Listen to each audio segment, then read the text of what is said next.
There's a lot of things that we're going to be saying tonight and also on Wednesday night, and a lot of things that a lot of people are probably going to beat into your head. But when it's all said and done, there is no doubt in anybody's mind that Bryan Danielson gave his life and his body to professional wrestling. And now it is time for him to move on and to him to start a new chapter in his life, to start a family with Bray, and to basically move on. It's time that his body it gave out. It just did. I mean, he was only 34. And, I mean, that's scary that he was only 34, but the fact that, I mean, we're getting ahead of ourselves, but this is going to be all over the place tonight anyway. He had 3 concussions basically when he first started, so he had them throughout his entire career, and having a close to 20-year career, 16 years having concussion after concussion after concussion, it's going to get back to you in the end. And unfortunately, it's just his heart was in it, but his body wasn't able to handle everything that his heart was able to handle in the first place. So we're going to be discussing a lot about the career of Bryan Danielson throughout the next 2 podcasts. We are going to be talking about Raw tonight, don't get me wrong, and there were some things to talk about on Raw. There was one thing I really enjoyed that happened on Raw earlier tonight that has been in the plans for a long time, and it's about time it finally happened.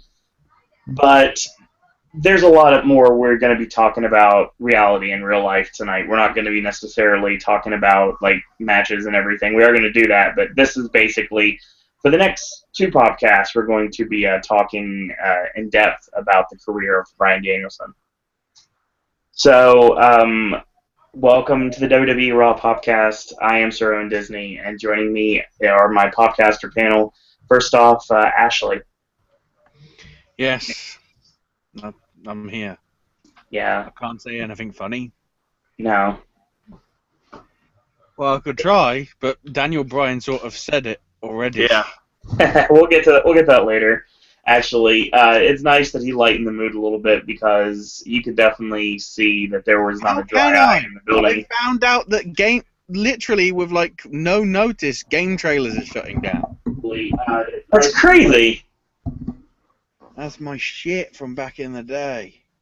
Oh, wow. The perspectives that they've done on Metal Gear and whatever, just massive stuff. If I'd have known that was happening, I'd have a better topic for your Game with Ash video. God damn it. Which you can find right here on the Popcast Network.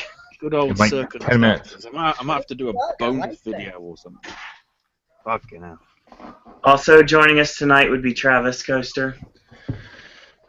I just want to say I haven't seen much of Daniel Bryan wrestling ever, because I just got the network and just got started in watching wrestling, but I've known of him, and knowing what he means to the wrestling community is just amazing. No one's ever going to stand up to the figure that he had in wrestling, and he's going to be missed. He is. Without question. And we're going to further elaborate tonight. I'm sure not all of us are on top of our game tonight, but the show must go on. So we're going to do our best to entertain everyone, but if you're expecting the funny ha-has, trademark Doug Lackey, if you're expecting those tonight, this may not be the right place for you to go, because we're all kind of in a somber mood tonight, and justifiably so, as the entire wrestling business is tonight. Have I got? Can I do a quick rant at Amazon, please? Of course you can. I've just checked. I don't know whether this is because of what happened, but all of a sudden the Daniel Bryan DVD set is now £30. Oh gosh. From Amazon. And the Blu-ray's $35. Now I'm trying to find it. Wait, hang on. That better right. Now I need to go to WWE, the actual website, because if they're selling it for cheaper, but are also selling it through Amazon, that's sneaky shit, and that's awesome. Hey, you can sometimes find stuff like that at Hot Topic as well. I found that out as well. We don't have that over here. Oh, that's right. I forgot. Also, I'm not- go ahead. The closest I can get to a hot topic is leaving a chocolate bar out in the sun. That's a hot topic for us. Also joining us tonight, just joined us like a second ago, would be Cleveland. Hey, I'm sorry, guys. I had to dry my eyes out, man. Oh no, trust me, we're in that group tonight. I basically started the show off with a cold open, and we're going to be talking about Bryan Danielson throughout this podcast and also through Wednesdays as well.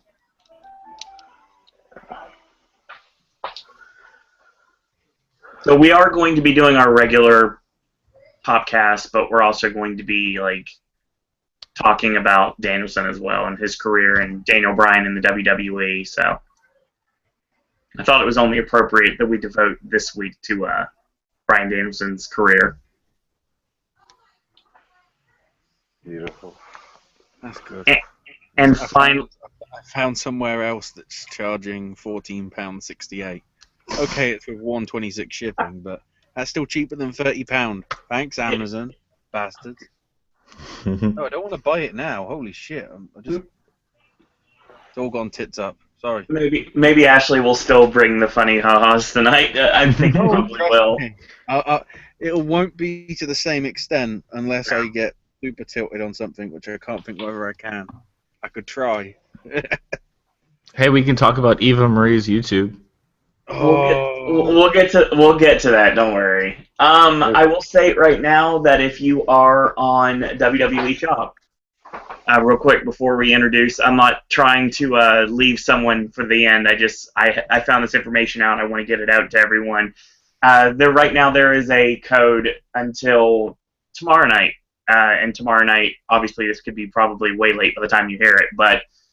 You can save 30% off on select T-shirts, and there's a code. It's T-shirt 30. Yeah. But the big thing about that is there is a Thank You Daniel Bryan T-shirt that is currently available, and if you want to purchase that, it would probably help out considerably. It would be nice to see a lot of people wearing that shirt in tribute to the career of Daniel Bryan in the WWE. It's got him on the top rope doing the yes chant with thank you on the front, and on the back it has his accolades from World Wrestling Entertainment. So, and with the deal, it's going to be, I think, roughly about $17.50, not including taxes and shipping and all that. Yeah, it's $24.99 right now without shipping, and I will state that as of this very moment, as of close to midnight on the East Coast, I only see small, medium, 2X, 3X, 4X, and 5X. So extra large, completely sold out, and large, completely sold out for WWE Shop currently. So if you're not hearing this now, you're hearing this later, you check out the website to see if it's still available if you want to pick up your Thank You Daniel Bryan t-shirt. I should have got one earlier. Yeah, same here.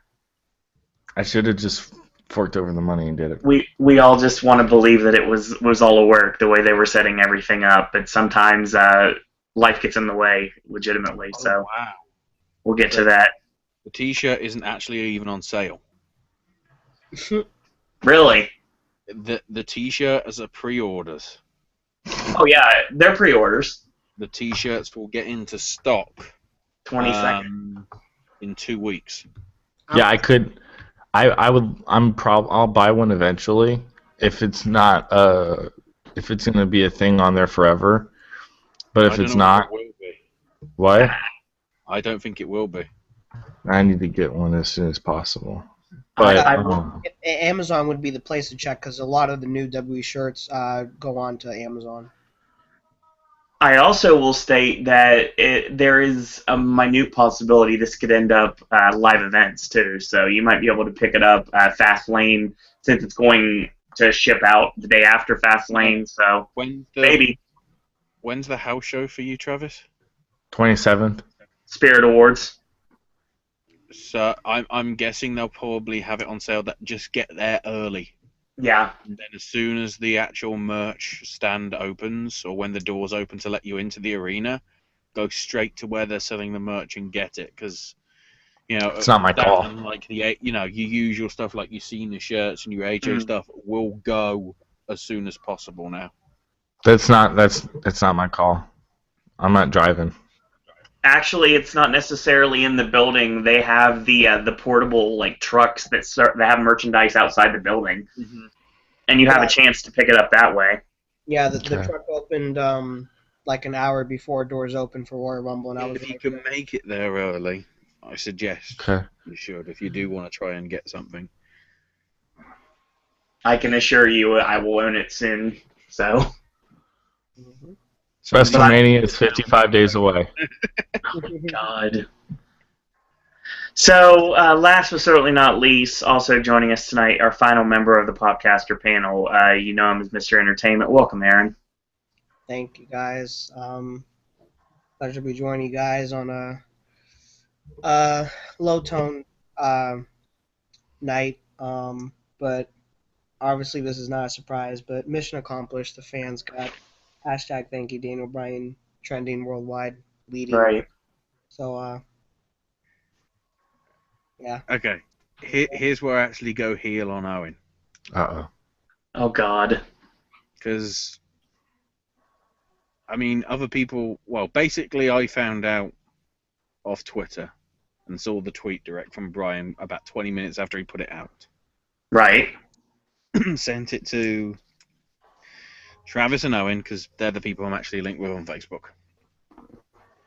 And Owen was saying, I think it's a work. And what was Travis saying? You were saying you weren't sure. You were 50-50.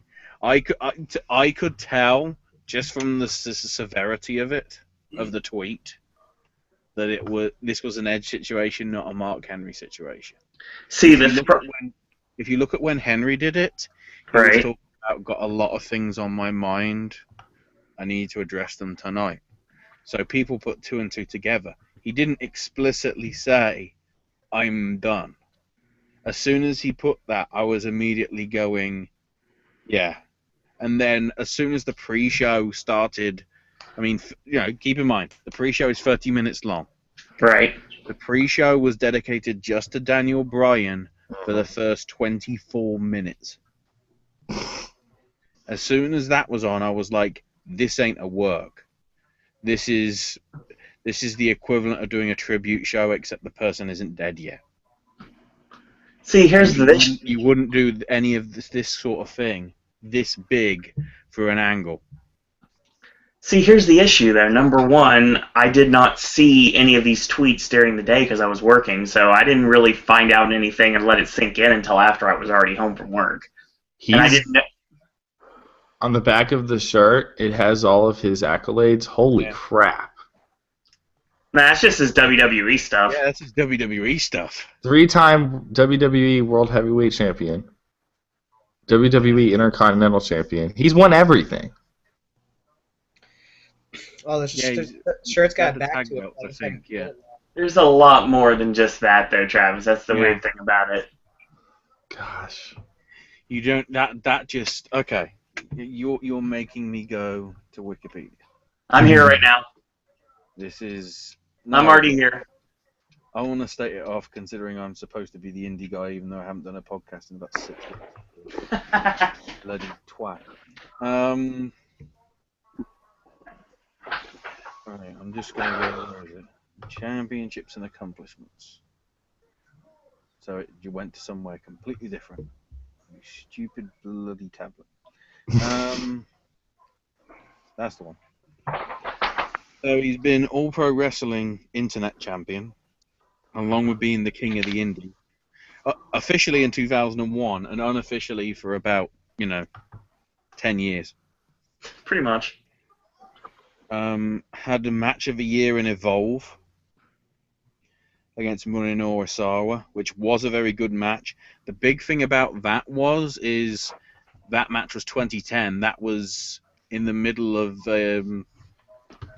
his issues. Yep. Because, and this is basically just for Travis, because everybody else on here will probably know about this. The finale of NXT Season 1 finished with every single NXT talent basically becoming a group called the Nexus. Mm-hmm. So they destroyed everything. I saw that.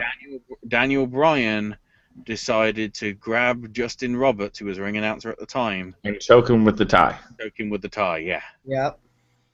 Which caused him to basically Get fired. get released in inverted commas.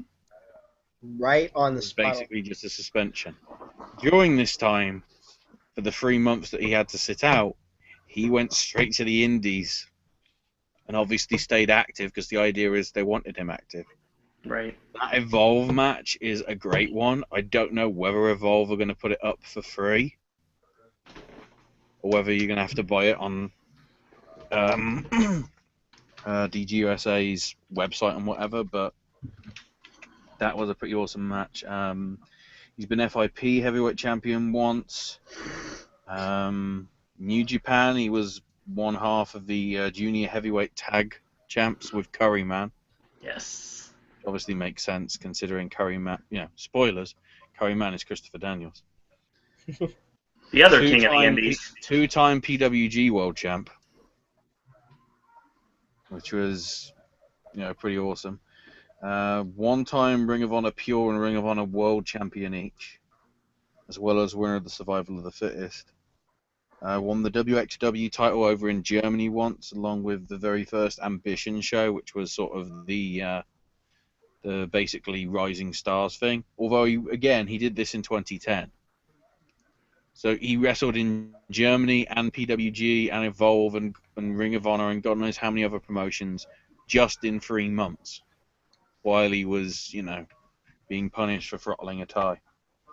Although, knowing what, Hasbro and all the toy companies are like, probably behind the scenes, that was probably mild compared to what the shit they do. More than likely. And, apparently he got a Peter Award in 2012. God damn it. Now, Travis, there's also a list every single year by this very prestigious professional wrestling magazine called Pro Wrestling Illustrated. And they do what is called the PWI 500, the top 500 wrestlers in the world.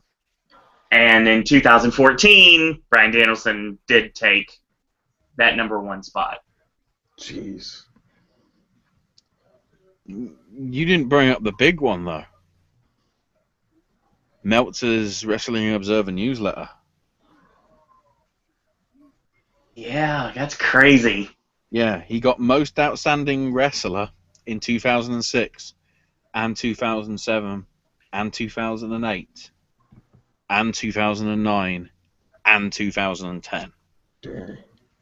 Most Outstanding Wrestler of the Decade from 2000 to 2009. I think that's just for the actual, period between 2000 and 2009. The big one, though, is the Best Technical Wrestler. No lie. 05, 06, 07, 08, 09, 2010, 2011, 2012, and 2013. And only since he basically got injured a lot did Zack Sabre win it for the last 2 years. I just needed to say something real quick. I have checkout ready for the Daniel Bryan shirt for pre-order. I did do 2XL. I don't know if I'm actually going to pre-order it or not. Doesn't matter. With the 30% offer code plus shipping, it's $24.88. So pretty much the 30% off is giving you free shipping. Basically, yes. Yeah. Not too bad. Not bad.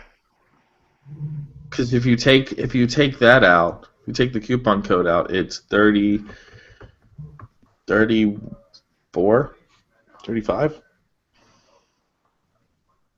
But don't forget, there's also better coupon codes that usually pop up for like pay-per-views and. Yeah, but who knows if this shirt's even going to be around for a pay-per-view? I'm pretty sure they're going to keep this stock as much as they can. Yeah, because Daniel Bryan's always been like a Bryan DVD second hand in my local bloody store for £8, but they've only got one in stock. Damn it, it'll be sold out by tomorrow. Oh. The other thing too, Travis, is that after you purchase something on WWEshop.com, they always come out with a better deal like the next 2 days after you order something, and you're just like, damn it, why did I wait? But again, it's an availability issue. Like, Well, here's the thing. Here's the thing. It's in my cart, so I'm hoping that whole thing happens where like the buy one get one for $5 comes back. I think it would stay in your cart. It does. So yeah. Yeah. Yeah, but if the stock, it stays in your cart, but until the purchase goes through, it can go out the cart. Right. It basically will say that this item's unavailable. Yeah, their system runs the same as Amazon, so. Right. Oh wow! Who wants a Roman Reigns worn and signed glove and wristband set from SmackDown? How much is it going for? $420. Oh, they can. Hey, I'm gonna make. $420! You have to be a big time Reigns fan in order to pay that much. And you know what? Wait! I got something Owen might want. Kevin Owens! Dean Ambrose and Kevin Owens used and signed steel chair from the Rumble. Oh, God. $175. What? Yeah. That's only $175, but That's Roman's fucking tank glove is $420. That does not make any sense. Let's go. You gotta Okay. be high in order to want to buy something like that. Yeah. Bid So- count, highest to lowest, current bid highest. Okay, we're gonna see what the highest bid on WWE auction is real quick. It is the worn and signed gloves and wristband set from SmackDown. SmackDown, a match I probably didn't Any even seen remember. him From the Barclays Center. After, I'm pretty sure, SummerSlam. All right, so we're gonna get into Raw now. Ashley, you did talk about the pre-show was very Bryan-centric for a bit. Was there anything else to talk about with the pre-show? Basically, they hyped up the contract signing. Yeah, for like the end of it. That's how we basically cold opened. Pretty much. We basically just had a table in the ring. Stephanie's there saying we're about to have the contract signing. She brings Dean out first, then Roman. Then just before bringing out Brock, she basically once again tries to make a dig at Dean and Roman, saying, "Oh, you know, how nice friends you are. Wonder how long that'll last." Anyway, here's Brock. So Brock and Heyman come down, and bloody Heyman is about to do his introduction. Stephanie just looks like, we all know who your name is. Sorry, Stephanie. I don't know what you mean. Do I have to subscribe to anything? That's one. At least, yeah. I know what Paul Heyman's name is, but I don't know who his name is. It seems a bit weird. Either way, basically Steph cuts him off and just wants the signing done. Immediately, Dean goes, "All right." Roman goes, "Believe that." And Brock basically going, "Wait, we're just gonna do this?" And Stephanie's like, "Okay, deal done. Good luck, gentlemen," and runs the shit out of her. Because she knows business is about to go tits up, ho down, west side. I do want to mention a sign in the crowd first before you finish this beatdown.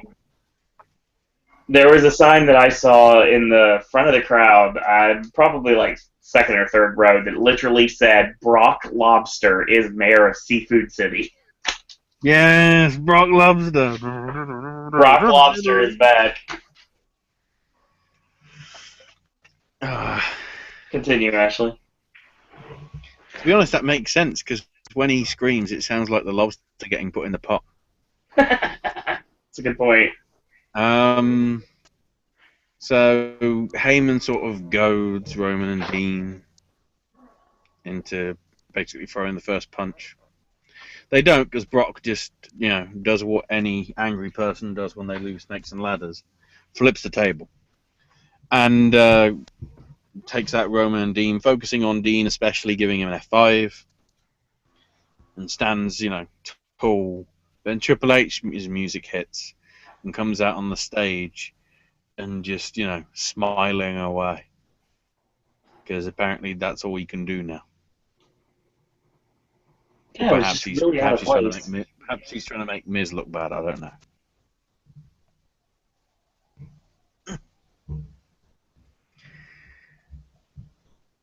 That's and then pretty we much. had our first of many Daniel Bryan clips, of course, which was basically his debut in NXT. I was ashamed that they didn't actually have the choking out incident. And if anything, that made him. Yeah, but that first match in 2010 against Chris Jericho, I remember watching that the first time, and I was blown away about what they were able to let him get away with.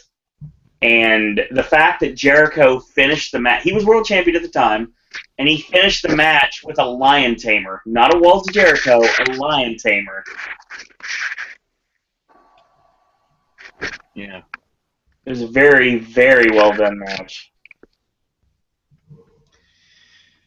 And then I'm back. the other little bit before we give our roundup on it is we basically go to Backstage, Demon Roman, and basically he wants to destroy Brock before the night is over. That's all that happened.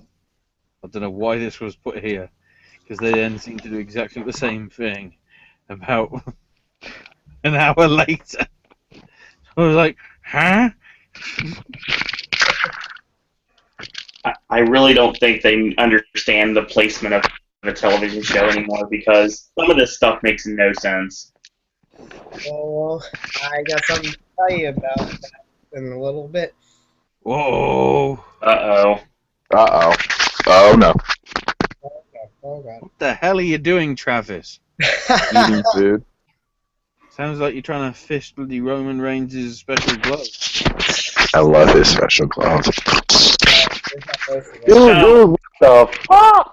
So real quick, throughout the podcast, I'm going to be discussing various tweets that I'm seeing, because I'm following along on Twitter here, along with the live chat, which you can join right now if you're able to. Chris Hero had a really great sentiment today. He says, "Tears, sadness that it's all over, joy because it happened. We in wrestling all owe it to Bryan and ourselves to make the most of every single moment." I saw Very that. well said. Yeah, very generous. I have friends that are at my school that we talked about today, and I didn't even know that they liked wrestling. They knew that I did this and all that stuff. I'm pretty sure they've watched before, but they came up to me today. Like, I got to school, and they say, "Hey, you hear about Daniel Bryan?" I'm like, "What? But is he okay?" He's like, "Yeah, he's just retiring tonight." I'm like, it's not gonna happen." And we got to talking, and they basically caught me up on everything that you guys have been saying, all of these matches that you guys have been saying that, Bryan Danielson and Daniel Bryan have done, and just saying how awesome it was to watch those. I'm like, I want to watch them now. I want the network to just put a whole, they can now. And here comes Corporate Coaster for a second. They have these new things called collections on the network, which is a collection of a bunch of different matches. They have the best of Stone Cold and Mr. McMahon, best of WWE Network, celebrating Black History Month, greatest matches ever, Lesnar Road to Undisputed Title, and TLC Tag Teams, which includes the Dudleys, I believe. I see the Dudleys right there. I believe that they need to put, no matter where he was, indie wrestling or WWE, they need to put Daniel Bryan's best matches in a collection. That's complicated, because then you've got rights issues aplenty there. Oh, yeah, because a lot of his greatest matches are things that WWE has no rights to. Well, if the places that he was at are smart, they would let them do it, because he finished his career with WWE. It's not like he finished his career with Ring of Honor.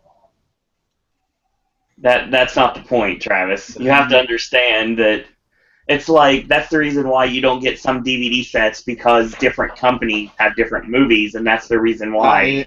That is why, for some bizarre reason, despite the fact he's openly acknowledged that he hated his time at the fucking company, TNA on their YouTube page now for free, apparently, because they can't be bothered to charge for it, have got the best of CM Punk in TNA wrestling. Right. Mm-hmm. Yeah. Yep. Like they have The Rock versus Brock in 2000. For it anymore, I don't know. Perhaps TNA are that desperate. But They have Ric Flair versus Ricky Steamboat. They have Owen Hart versus Bret Hart. Which one? WrestleMania 10? SummerSlam 94. Oh, the cage match. Cena versus CM Punk at Money in the Bank 2011. That match was awesome. Cena versus Daniel Bryan at SummerSlam 2013. Also awesome. No. They have Total Divas Episode 1 for Best of WWE Network. That's considered the best. They have Beast in the East in the Best of WWE Network. They have WrestleMania 31 there. They have Stone Cold Podcast with Triple H. They have the Ultimate Warrior documentary. That documentary is amazing. I might watch that. I cried. NXT Brooklyn and first episode of Breaking Ground. And then a bunch of Stone Cold. A few of those things I can agree with. I can agree with the first episode of Total Divas. That was a great episode. Well, of course. Oh yeah. The quick thing I wanted to say about like initial reactions of the general public and in the internet wrestling community and loyal professional wrestling fans like us had was the way that this, obviously without question blew up was equal to a wrestler just died. Oh yeah, for sure. That's what it really felt like. And to still see like the wrestling world like mourn in the retirement is still no surprise, but it's still a complete shock, even though you knew it was going to happen. You just didn't know when. I'm telling you, it's basically. It's that damn Sasquatch. No. It's a PSA. It's a PSA to any wrestler that's just started training. Do not do the diving headbutt. It ends badly. Yeah. Because any wrestler that has used the swan dive headbutt in their career, most of them are no longer with us. Mm. Also, what I thought related to that, who was the last winner of Technical Wrestler of the Year? Chris Benoit. Chris Benoit, who did the exact same move. And it's that sort of move which, if it doesn't go perfectly, can lead to the concussions. It's a coincidence you mentioned Benoit because my friend had told me on my Facebook watching the Raw post, and he said, it's for best that he retires because, he won't end up like Benoit. And I said, like, Benoit, question mark, because I thought, what I thought was I was wrong about what he meant by it. But he said because Benoit had multiple concussions. Mm-hmm. It sucks because Benoit, of course, he's no longer with us. Dynamite Kid's in a wheelchair. I'm pretty sure Harley Race is in a wheelchair. Chris Candido's no longer with us. Any superstar that has done that headbutt off the top rope has had their careers significantly shortened because of it. Well, here's the thing. Daniel Bryan's lucky because from what he said, that many concussions, you can either be brain dead or paralyzed. Right. Oh, easily, yeah.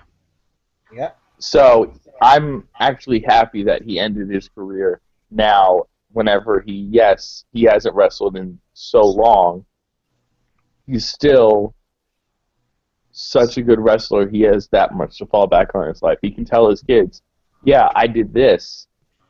I did this. You can do this too. Just don't do the same mistake moves that I did. And, 16 years is a long time. I mean, granted, we wanted to see him accomplish. He could accomplish so much more had he continued, but he was basically, it's no secret, he's forced into retirement, and 16 years is a very long time. It's almost, It is. Almost, 2 decades. It's more than a decade.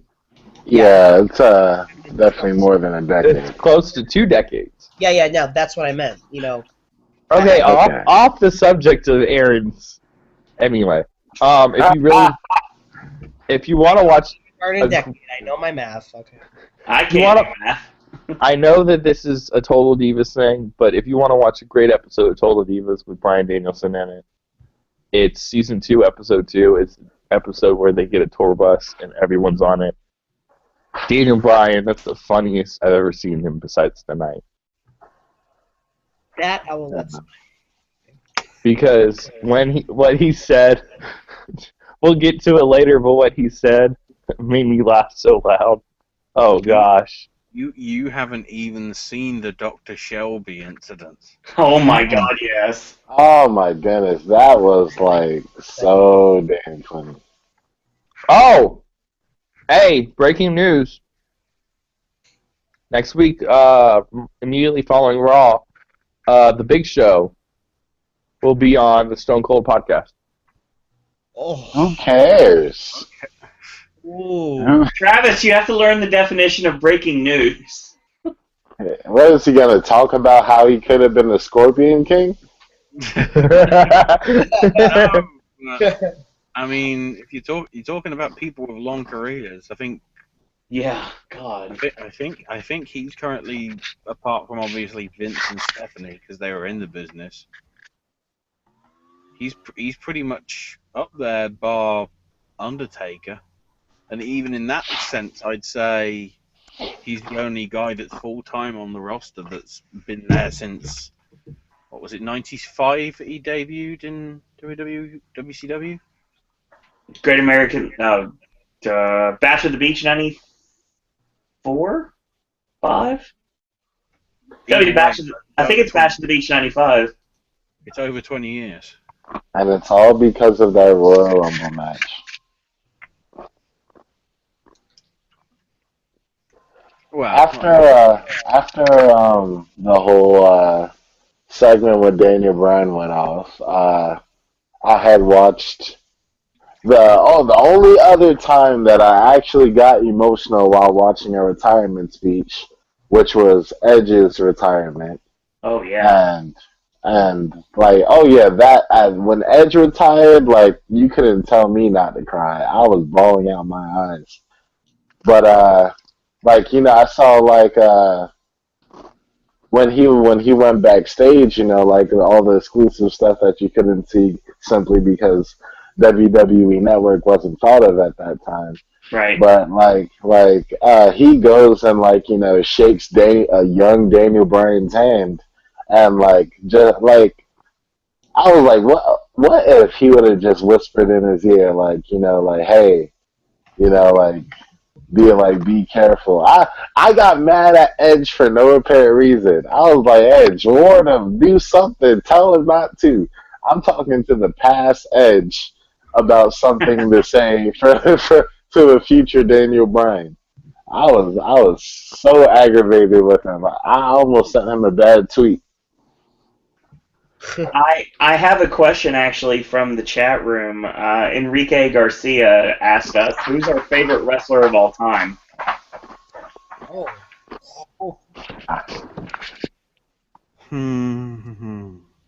One of you. I don't think I should answer that. No. Well, yeah. I don't want to say you shouldn't answer that because, one, I know the answer is John Cena, but two, you haven't been watching it for that long. Yeah. Cleveland. I'll let Cleveland go first here. Okay. Here's the thing, like, who I basically look up to growing up, not as like The Rock hands down, Right. but like my favorite wrestler of all time, simply because I watched him from beginning to end, was Edge, hands down. There's Nice. no talking about it. There's no arguing about it. It's always gonna be Edge.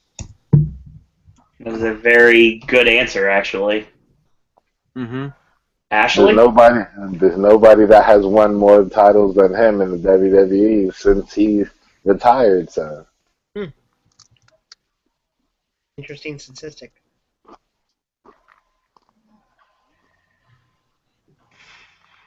I don't know whether to go with the typecast answer of Undertaker or the clever answer of Triple H. As Undertaker, you've got, the fact that this was a guy who was pretty much, you could tell, pitch supposed to be heel to God knows how much. Mm. And it was a man called Jake the Snake Roberts Yes. to turn him to pretty much a face for God knows how long of his career. And then you obviously had some heel moments with the Ministry of Darkness, but that was Attitude Era, so you could get away with that. And pretty much ever since, he's never really sort of gone heel. Not fully, no. Bar the so-called, what screw job was it? Montreal. No, when he beat CM Punk for the belt at Hell in a Cell 2009, I think. That sounds right. There was some questionable officiating. Oh, yes. Not Brad Maddox. Yeah, it was. Yeah. That deal. That was the only time he sort of went mini heel. But then it soon, nobody cared because it was Undertaker and Shawn Michaels too. And The Undertaker loved to, kick Brock Lesnar in the nuts. We'll talk about that later too, about Lesnar being kicked in the nuts. Kicking in the nuts. That was funny. We'll get to I was that. dying. But in terms of Triple H, I mean, Mhm. some would say he married into the company, but to me, he was the heel that I loved to hate. Okay. Because I started watching roughly about 2000 when they showed Sunday Night Heat. I guess they must have shown it on tape. I can't even say tape delay, but obviously because it was tape, they could actually show it on the Sunday. Right. As if it was Sunday Night Heat. And I remember staying the fuck up till God knows when in the morning. This was before I had the internet, kids. This is before all this shit that I'm doing now. This was 16 years ago. To watch the Royal Rumble pay-per-view for free. Because they had an agreement for, I think it was 4 pay-per-views a year to be broadcast for free. And I think 2000 was Rumble, Fully Loaded, I think, SummerSlam, and I think Survivor Series. And 2001 was the Rumble. Might have been Fully Loaded again, I'm not sure. I think might have been SummerSlam again, I'm not sure. And the final one was Vengeance, which obviously ultimately saw Jericho become the first undisputed WWE champ back in the day. But yeah, over that time, it was always a case of Triple H being this just brilliant heel. Yeah. No matter whether it was with Stephanie or Stephanie and Shane or Stephanie, Shane and Vince. He was always he was basically the anchor for them when Stone Cold was injured. Right. And then of course him and Stone Cold had a heck of a set of matches culminating in 3 stages of hell at No Way Out 01. Yes. And, okay, the 2-man power trip didn't really work. But that was because the WWF, WCW angle didn't work. And then, of course, you know, there's another name in Shawn Michaels that you could put in, but the match that he had with him at SummerSlam 02, I think is better than Rock versus Brock. Wow. Some people will probably disagree, but that match was just... You could tell that match felt like it was sort of a personal grudge, even though they were obviously the best of friends. And Triple H pretty much lobbied for this match to happen. Because Shawn wanted to go with somebody that he felt comfortable with, and obviously the most comfortable guy that he could be with was the guy who'd basically been roading with him for the last 3 years. Right. Despite all his drug issues. Aaron, do you have an answer? Go on, Aaron. It might be an unsettling answer, but it's probably changed since of like events in the past year. But who I remember the most of their moments, and like literally, like I was in the crowd bowing down to them when they had like a worked retirement speech on SmackDown. I think you guys may know who I'm leading to here, is Hulk Hogan. He was That makes so much sense. He's a racist.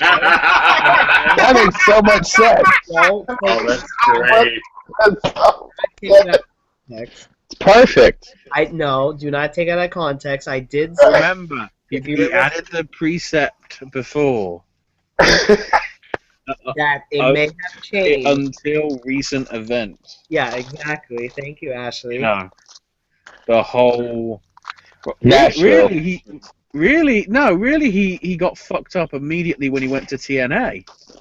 Yeah, well, yeah, that's when he met Bubba the Love Sponge. That's when the sex tape happened, and that's when the N-word sort of came from it. Right. So basically, TNA caused Hulk Hogan's demise. Well done, Dixie. Oh, wow. I'm glad Daniel Bryan's not even considering going there. Did you hear the stupid cunt in the crowd TNA could not afford Daniel Bryan. during the Daniel Bryan thing? No. He's saying, you know, what am I going to do now that I'm no longer a wrestler? And some cunt in the crowd went, TNA! How much alcohol was in that man's system at the time? Clearly a shit ton. That is good. God. But yeah, no, it was just the person that I remember, you know, when I first started watching wrestling in the early 2000s. He would be someone I would always like not only cheer for. There were other favorites I had, but not like in terms of greatest of all time. It's always a difficult question to answer, anyways. Like it's probably always in like a debate on who's the greatest of all time, which we can all agree on that, and how much they contributed to the business. But Right. I would always root for, like, you know, one of my favorite feuds he had, two of my favorite feuds he had in the early 2000s was with Vince McMahon and The Undertaker. Mm. I love those feuds. Those were fun. To be honest, The worst chokeslam ever? Still, I mean, well, I was young back then, so, you know, I didn't know, like, if that chokeslam looked bad or the leg drop looked bad. You know, I was just eating it all up. You know, kind of like these young fans are doing today. to be honest though, there isn't really a real debate on who is the greatest of all time. Yeah, exactly. I can think I can just say 3 words and say Hall of Fame. Yeah. Pretty much everybody in that Hall of Fame, bar certain individuals, Yeah. especially because of their antics over recent years. Sonny Abdullah the Butcher. It's funny you mention Hall of Fame, Ashley, because when I give my answer to this question, that I've never wavered from this answer. This has always been my answer, and it always will be my answer. You look to the year of 2007, and the Hall of Fame induction of who I consider the greatest superstar of all time, someone who unfortunately never won the big one in the WWF, but always got close, and was a cornerstone of the WWF for the longest time. And when he got signed to WCW, he had a major part in WCW as well. And everybody knows about his great run in the AWA, working for the Ganyas. The greatest wrestler of all time for me is Curt Hennig. One of the greatest SummerSlam matches of all time, SummerSlam 91. 91, yes. SummerSlam 91 was the first WWF pay-per-view I ever watched. So, it's on the network, right? Oh, yeah, of course it is. I might have to watch that one. SummerSlam 91, this is funny, Ashley, I'm going to throw myself under the bus here. WrestleMania 9. And it was when WrestleMania was outdoors. It was at Caesar's Palace in Las Vegas. And Lex Luger was doing the narcissist gimmick at the time, and he was wrestling Curt Hennig. And I remember as a kid watching that, and Luger used the running forearm and knocked Hennig out. And I was like, oh, this sucks. I'm going to leave the room. And I left the room and everything. And I was like, yeah. I was just being a fan back then. And then, of course, Hennig worked the feud with Shawn Michaels. I remember watching primetime wrestling. Well, actually, it was still Raw. It was Raw at the time. I remember watching Raw it was way after my bedtime. I was allowed to stay up late to watch Raw, and I was so excited that I actually was able to do it. And I remember... Oh, that's adorable. Mr. Perfect versus Ric Flair loser leaves town match in 1993. And I remember when Hennig got that win, I remember like, yeah! Because, of course, my parents were asleep in the other room, so I had to be like, yeah! It was amazing. I was like, yes, this is awesome! I love this so much! Mr. Perfect's the man! And no, he never got the WWF Championship, but had a very successful series of feuds with Hogan, Warrior. He's done a lot of great things in the wrestling business. His Intercontinental title run, like, all of them were phenomenal. It's just... I have to think. Oh my God! The great thing with some of those promos is obviously some of them are impossible, like being able to catch his own bloody touchdown Hail Mary pass. Oh, that was amazing! But the one where he basically just casually threw a basketball behind him and it went in the basket, like from the halfway line, it was like. That probably took quite a few takes. Yeah, it wouldn't have been done first time, but that guy had a pretty damn good bit of talent. And if I may, before we continue on with the opening segments of the show, Samoa Joe had just posted a tweet. It's really just a picture of a statement he put out on his feelings of Daniel Bryan retiring, if you guys would like to hear it. Mm-hmm. By all means. Because as you all know, he's a great fan of Daniel Bryan from the ROH days, so I'm pretty sure he mentions those in this. As I sit here tonight, I do so with a mix of emotions, everything from selfishly profound sadness to relief, tamed understanding, but by far feel the very same emotion that Daniel Bryan feels tonight, and that is gratitude. Gratitude that for the better part of my own 16-year career, I've had the pleasure of both working with and more importantly, knowing Daniel Bryan. To any who have been lucky enough to share a locker room with him, all would agree that at every stage of his career, Bryan held an amazing level of respect. A respect bred not only for his technical mastery, but also his unquenchable passion for wrestling, a passion that would literally carry him around the world several times over both in and out WWE ring and into every venue imaginable. No matter if it was a stadium, a dome, a dilapidated industrial warehouse, a gas station parking lot, local VF hall, or Masonic lodge, he never took a night off and he never gave anything less than his very best.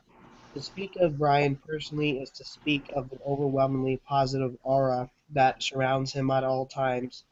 His uncanny ability to have ridiculously deep and insanely entertaining conversations on a vein of subjects above and beyond all those things, best above and beyond all those things, best not only for him but for all those around him. That is by far the trait I admire the most, because not only is it rare to the realms of sports entertainment, it is a treasured quality in the broader spectrum of modern society. So tonight, Daniel Bryan, I tip a glass of the finest, organic, locally sourced superfood juice to you.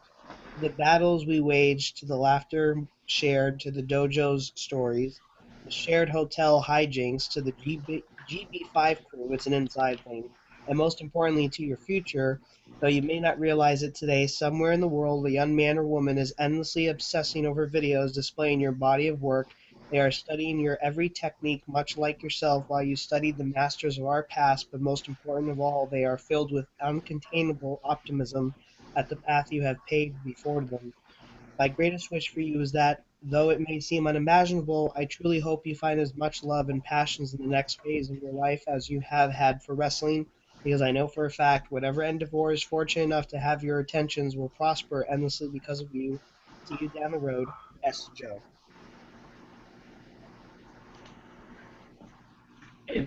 It's always good to hear from people that have known Bryan, worked with him inside and out of the ring, and hear what they have to say about his career and just him as a person in general. Very well-placed sentiments from everyone.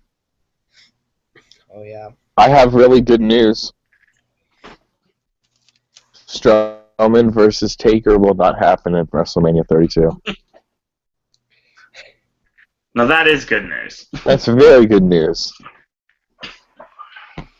Now that's breaking. No, that's breaking. Stop the presses.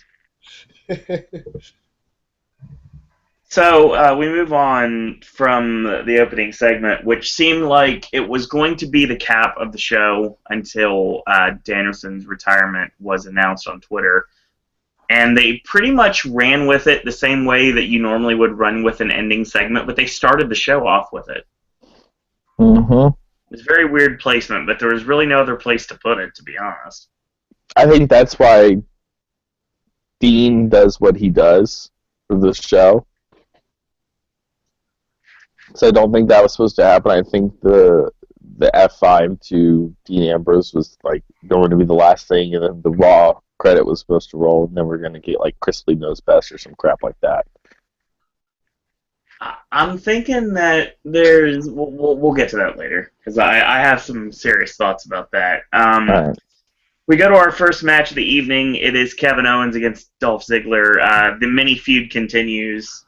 Can I just have a quick thing? Any of you that are on YouTube, obviously watching this, WWN Live on the DGUSA YouTube channel has put up Jon Moxley versus Bryan Danielson for free. It's about 25 minutes to video, so it's probably at least a 20-minute match. Yes. Go and check that out once we're done if you're energetic. Definitely worth checking out. Once we're done. Not while. Once we're done. Once. Unless you cannot multitask, but I don't think many people can. The other quick thing is about the opening segment. The only thing I wanted to say is that it was really, really surprisingly quick, and I never would imagine Stephanie McMahon would get the jobber entrance. I was beside myself. Listen, all I have to say about it is like I always forget how fast Brock Lesnar is. He is super fast. He is a fast bastard. Like, if I ever want to rob a bank, not saying that Concho Cleveland's ever going to rob a bank, cough, cough. But if I ever wanted to, I'm getting that Minnesota badass to rob a bank with me. Did you say that in a Canadian accent on purpose? Order. Let's go back to Brock's matches against Cena, where he literally launches himself at Cena and doesn't care if he connects or not. He just wants to launch himself at Cena. Jeez. If you've seen Botchamania 299, you've seen how he appreciates no selling. Yeah. He beats the shit out of you. He's gonna beat him. He'll beat him until he's not green anymore. He's now turned yellow.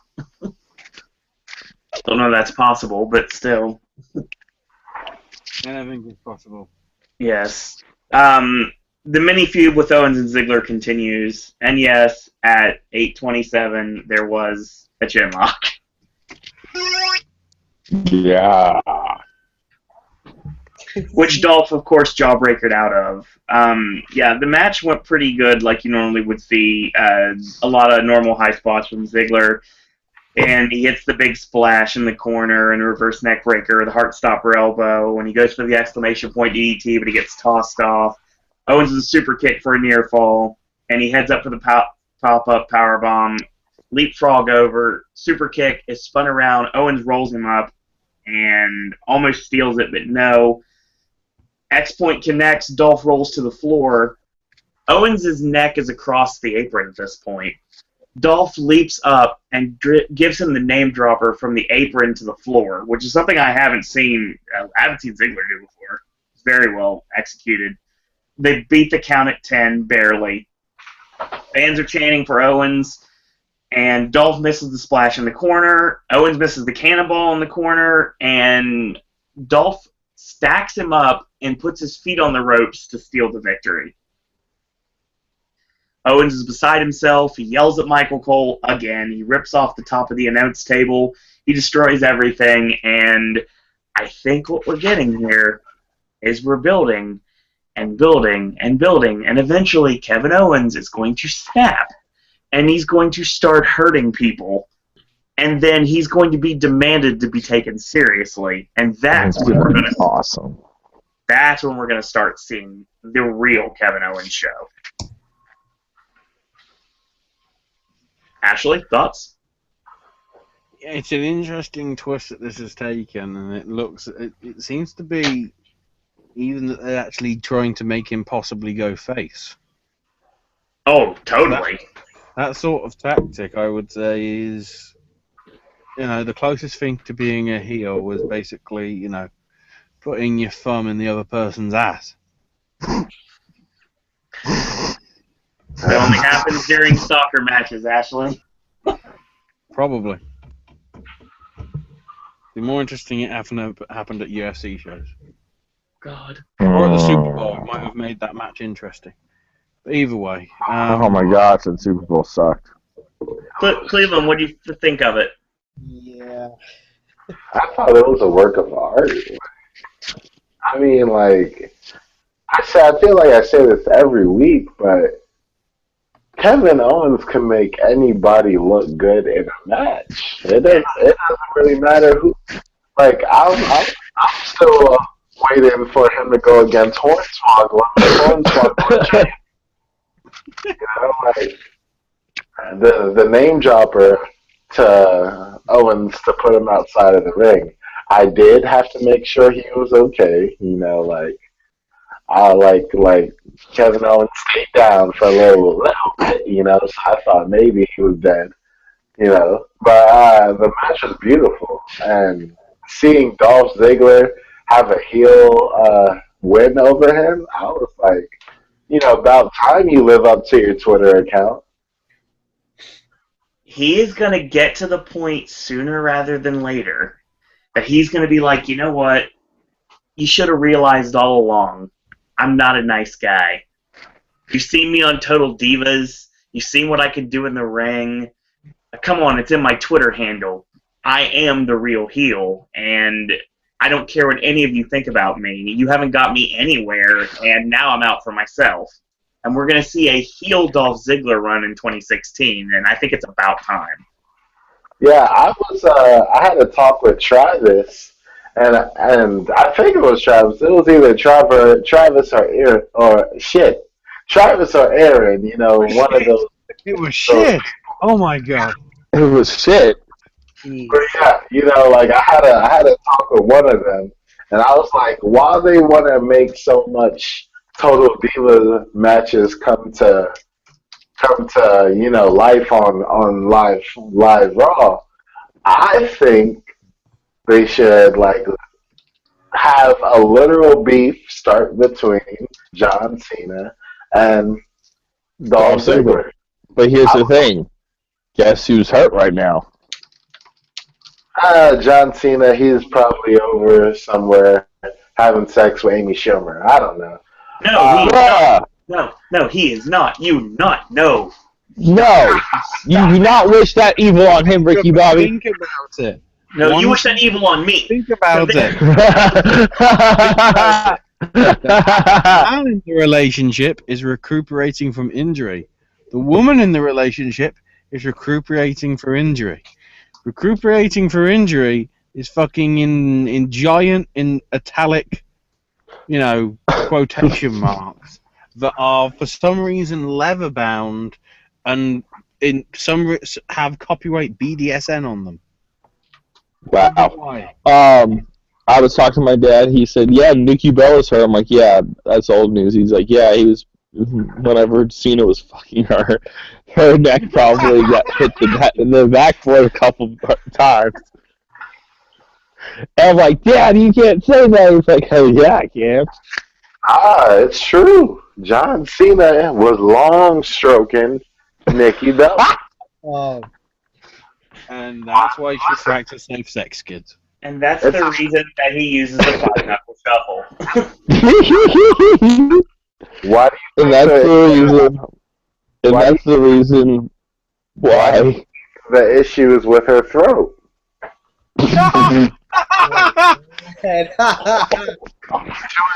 Two and two. Put it together. I've wondered the same thing though. She swallows too much. That's why they don't have kids. Oh my god. Whoa! That's what she said. That's what she said. That's what We she will- said. We will That's get what to she that. said. Oh, God. Aaron, do you have any thoughts on the match? To no one's surprise, it was a competitive match. I'm glad from what we're noticing here that what the prize is at the end is that both of them are going to go Jones to the heel, so he's going to go bananas, and Ziggler's. Yes. Thank you. That isn't how you spell bananas. It's SUSCRIBE. Subscribe. This guy. Subscribe to WWE Network. Subscribe to Evil Marie's channel. Oh, I thought subscribe was in secretarial work. Anyway. and we have Ziggler going back to being heel, like Steven said. Led me up to his Twitter username. And this is what I wanted to tell you guys. I had another conversation, small one, with Scott Armstrong. Oh, no. I had said, this is. I thought you were about to say you had sex. I'm like, what? No. Magna! A little clarification. Scott Armstrong, he still is or was a producer backstage, correct? Right. Is he still a producer? I'm pretty sure he's still a road agent, yes. Okay. So I tell him that he said Neil Ziggler versus Fight Owens fight was awesome. That is WWE. And I said it can only be awesome so many times. That is fleshy smiles. And then he said, "Wait, what?" And I said, what I meant by my tweet is after a few times of their awesome matches, it becomes a little dull after that. And I guess I should have elaborated a little bit more and saying if there's like nothing really being fought for, like what's the whole point of them fighting multiple times, despite it being competitive matches. And then he just, out of nowhere, just says, change your name, dude, maybe Mr. Negative and Mr. Half Class Empty. So then I say, I like my name how it is now, but thank you for those wonderful suggestions. This guy is good constructive criticism. And then he said, LOL, I love you already. At that time, I got a little scared. It's just a TV show, my friend. and I just enjoyed two young athletes. And I said, I do admire their athleticism. My issue is with producing. No hard feelings, man. We're all entitled to our own opinion. And he said, none taken. I made a positive statement about a match, and you choose to tweet me, no more, no less. And then that's when I ended it. I said, well, have a nice rest of your evening, sir, and I'm staying tuned to hear Daniel Bryan speak. And when I had said to a wrestling fan related on Facebook that he said it's just a TV show, fans started to reply. They were pretty shocked that he said that. God. It's just a TV show. Question: does anyone else hear the whole? It's Cleveland. It's Cleveland. Cleveland, back out and come right back in. Please, for the love of God. Yeah, no, I thought it was me. I thought that was like No. me. Bad feedback the whole time. It's not you. It's Cleveland's connection. God. It's not you. I blame Bright House. Rest in peace. Rest in peace, headphone users. Rest in spaghetti, never forgetty. God, Cleveland. Thank you. I'll be back. Damn. So Travis, do you have any thoughts on the match? Man, that's the noise Nikki Bella was making when she was getting screwed by John Cena. Travis, is there any thoughts on the match? It was good. Okay. That's it. Remember why it was the best match of the night until about 30 minutes out. No, it was the best match of the night, easily. Oh yeah. Not the aftermath of one of the matches. Yeah. We'll talk about that. The other segment, I guess I could use Scott Armstrong without asking us for permission, so anything that we have to say bad or constructive criticism about why the other matches need to happen constantly on the show, I'll just use it's just a TV show excuse along with Kevin Dunn. So. Who the fuck is Scott Armstrong, by the way? Really? Referee. Travis doesn't know who he is. No, it's I okay. knew. It's okay. He's one of the longtime referees. He's still a referee, and he's been in a few of the Daniel Bryan big moments of his career. He's still one of my favorite guys. I really never have a problem with him. He's probably just tired of hearing fans like me complain when I'm not really complaining, and it's just constructive criticism. So if you don't like it, block me, which I'm surprised he hasn't blocked me yet. Yeah. If you don't like it, block me. Because I've never said anything like bad words to him or anything. So Aaron. Yeah. Is that like your goal whenever you they have to block you, and if they don't block you, obviously they're human? Let me set the record straight. When I say to a wrestler block me, I never really say it to them on Twitter. I say it on here as a joke. When I tweet them and they don't like what I say, they usually block me and don't tweet back because they can't accept the God-honest truth or constructive criticism. Like Lana. That's what makes a lot of wrestlers dickheads. I will say sometimes, Aaron, you go over the top. I do. With Banshee boobs, that was a little over the top. What? When you text message or tweeted Lana about her boobs and Banshee. Well, because regardless, if Ashley had tweeted her that, he probably would have got pushing mine for that one. I'm not Ashley for that one. I wanted to use it because it's true, and other fans thought it was funny. So we talked about this. Okay, Ashley could say things because of his accent.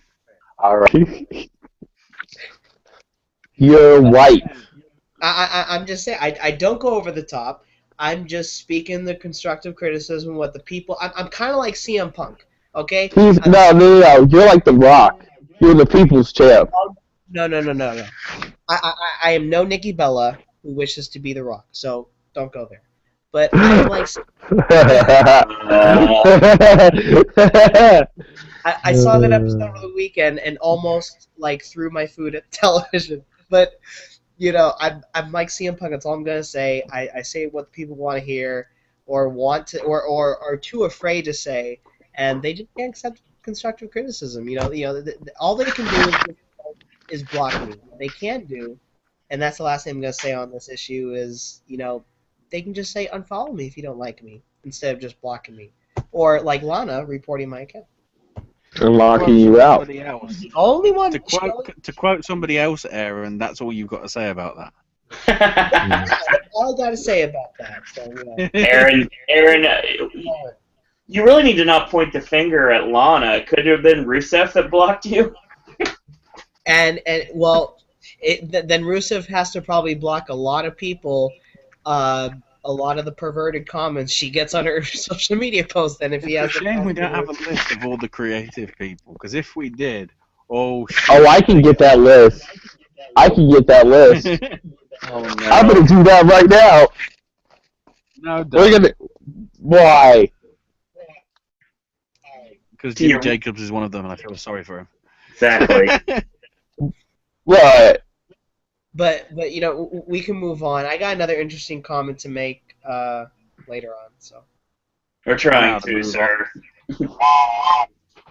There we go, choo-choo. So we get the... Is it worth noting that Kevin Owens, in his destruction of the announce table, threw away the fucking $9.99 shit that I guess... Yeah. I actually liked he almost legit broke either Michael Cole or JBL's tablet. Like, he was being very careful with it, and it was protected, but, I thought it was funny. And, especially how he says to Michael Cole, like, during the match, like, as it's almost like as Owens is fighting, he's almost like working out. He's just like, all right, let me get a couple pumps in, and then just, shut up, Cole! Just out of nowhere. It's funny. See, here's the fun thing, I've been saying this on the podcast for a while.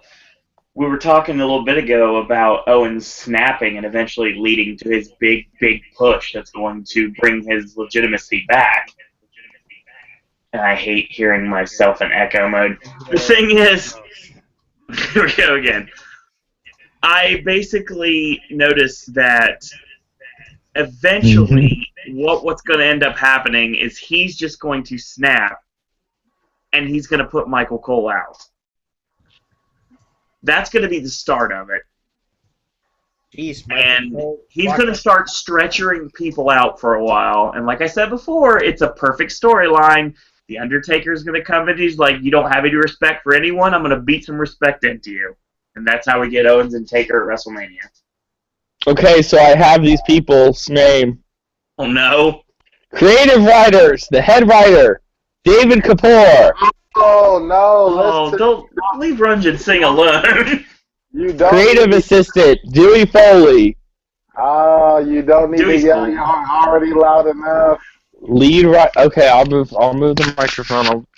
Lead writer for Raw, Edward Koski.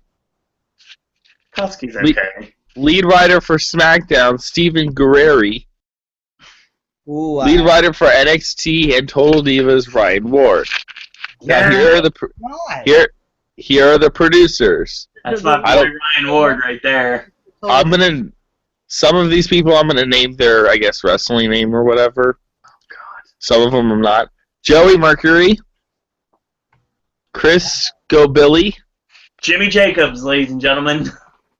Finlay, whatever the fuck it is. Dean Simon, Steve Malenko, Jamie Noble, John Laurinaitis, greatest man ever lived. Road Dogg, Boo. Lawrence Rotunda, Arn Anderson, Michael Hayes, Boo. Pat Patterson, Hey. Billy Kidman, and the Divas producer and assistant head trainer for NXT, Sarah Amato. Bye. Sarah Del Rey. Bye. All of you guys suck sometimes. Sarah Del Rey is under Total Divas, right? What? Okay. What was Sarah Del Rey's position? She's the producer. She's the producer, but you said something about Total Divas. Yeah, she's the Divas producer and the assistant head trainer for NXT. Like Divas producer for Divas matches? She works with all the women's talent, yes. Okay, go. I thought you said total Divas producer. I said, oh. No. So good. Yeah, no, that makes sense. I knew that. No, the Total Divas producer is. I don't know. Okay. We always talk about Kevin Dunn. Where was Kevin Dunn in that? Yeah, Kevin Dunn's not in here. Where's Kevin Dunn? Here's the thing. Is he? So we get to our next Daniel Bryan moment, and this is focusing on Night of Champions in 2010 when Daniel Bryan faced The Miz for the United States Championship. I love this storyline because the internet went bonkers when it was announced that The Miz was going to be the pro of Daniel Bryan on NXT. And we just knew right then and there it was going to end up culminating in a feud. And that's exactly what happened.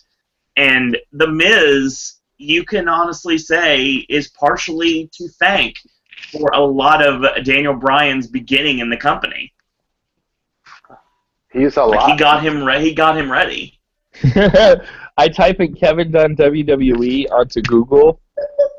The first thing that shows up, 10 people who hate WWE television producer Kevin Dunn. The subtitle of it is, "You Bucky Beaver motherfucker, I hate you to this day." Oh my god. So,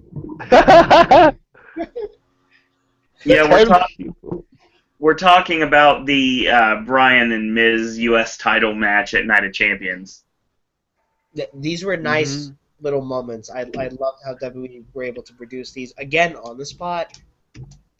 The best when it comes to television production in the world. Nobody touches WWE. ESPN wishes they could do video packages like WWE. Yeah. Yeah. Literally and figuratively. ESPN has tried to get people like Jonathan Coachman. Look at him. He's on ESPN now. Yeah, no, the Republican-Democratic debates, their cold opens wish they could be better than WWE, because those are just awkward as hell. No politics. No, I'm just saying, their cold opens are awkward. It really feels like a wrestling event. Matt Hardy said it on Twitter, and I thought that was funny before he... Holy shit. Ashley, you want to go into the very odd Dudleys and Usos promo in the back? Yeah, the Usos are getting highlighter pens because, they're doing colouring in books or something. And the Dudleys come in and say, hey guys, it's heard you're in tag team action tonight with a New Day. And I didn't mean to do that. I'm just busy. The chinlock horn, apparently. Yeah. It was so we're all about tables matches, so why don't you let us in? And the Usos go, well, we appreciate it all, but this is our match. And Dudley's go, yeah, no, we get it. It's your match, but the tables match is our match. So, how about you team up with us and we'll take on the New Day? And the Usos go, well, if the people that book this shit agree to it, we're up for it. And everyone is the best of friends. We're the three best friends that anyone could have. No. And then we get a Ryback featurette. Apparently We're still trying to establish the fact that Ryback is a good guy. Sex.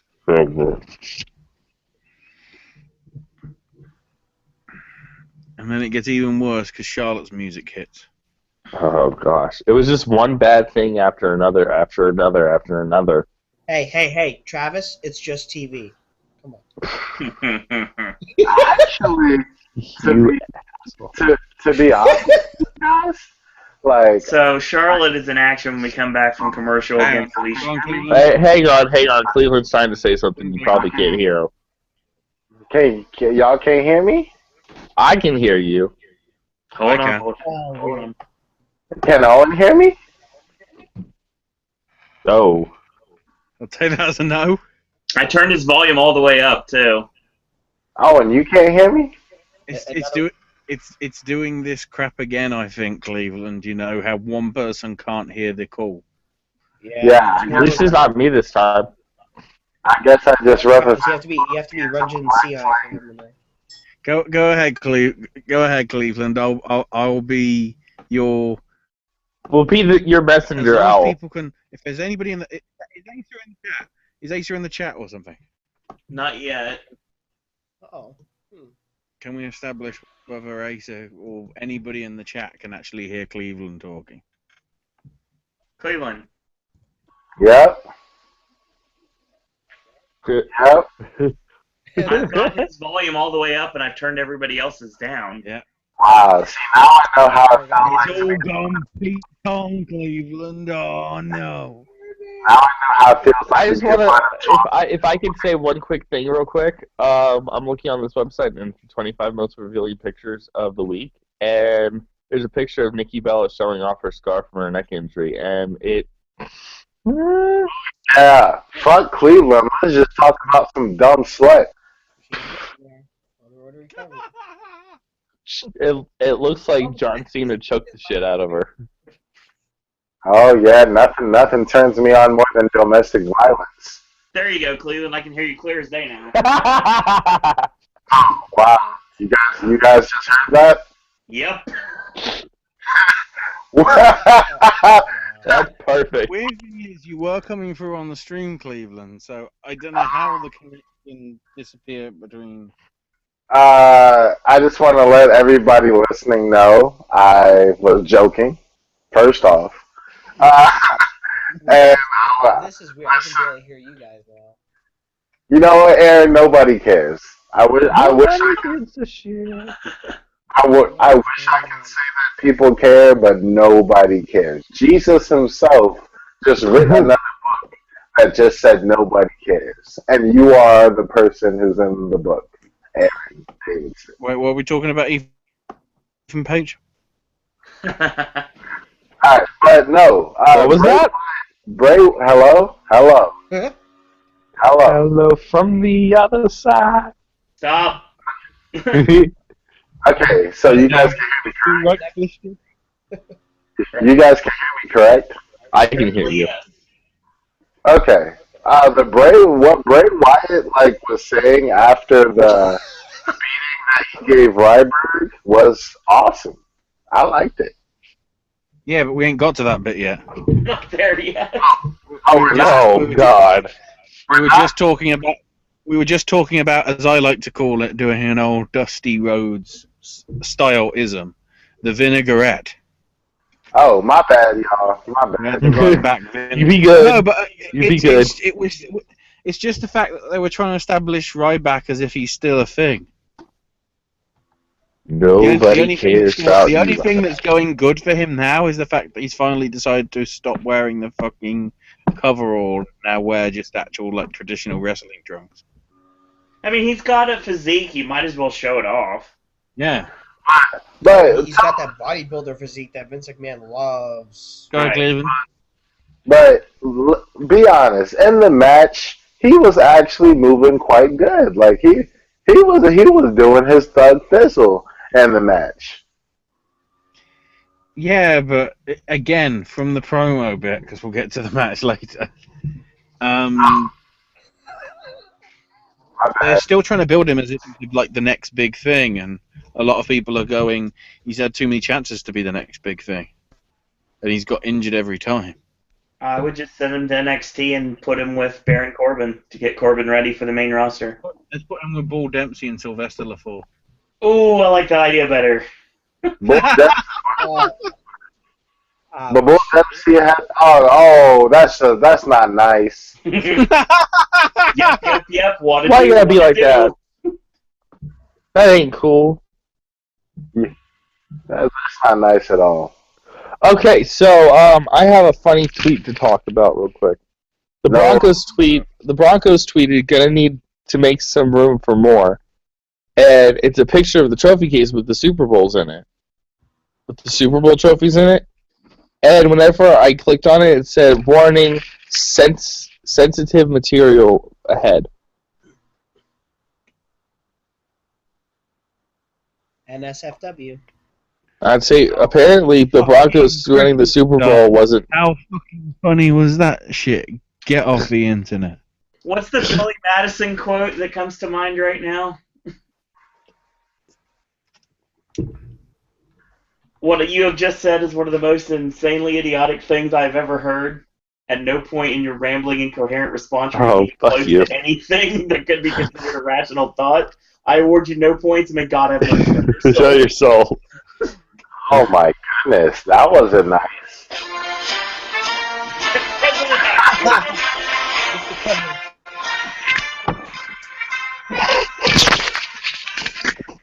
I publicly decree, as your next presidential candidate, Travis will not be able to read any so-called funny and inverted commas tweets.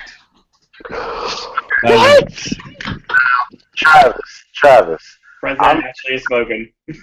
Travis, I'm going to show you why it is my job to be the funny guy. All right, so I also... Is this going to be a race thing? No. Actually, Okay. it might. Why did you bring that up?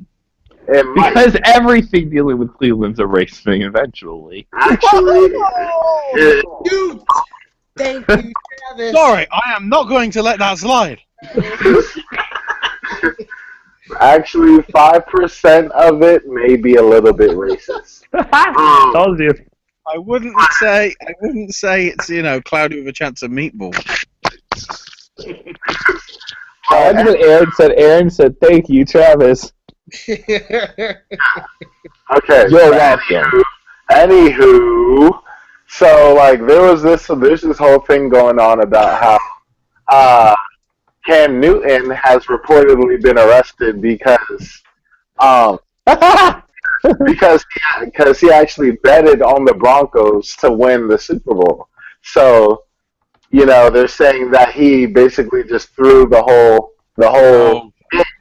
game away. That's bullshit. And He just sucks. I click on the link, and what do I see? Sonny's porno.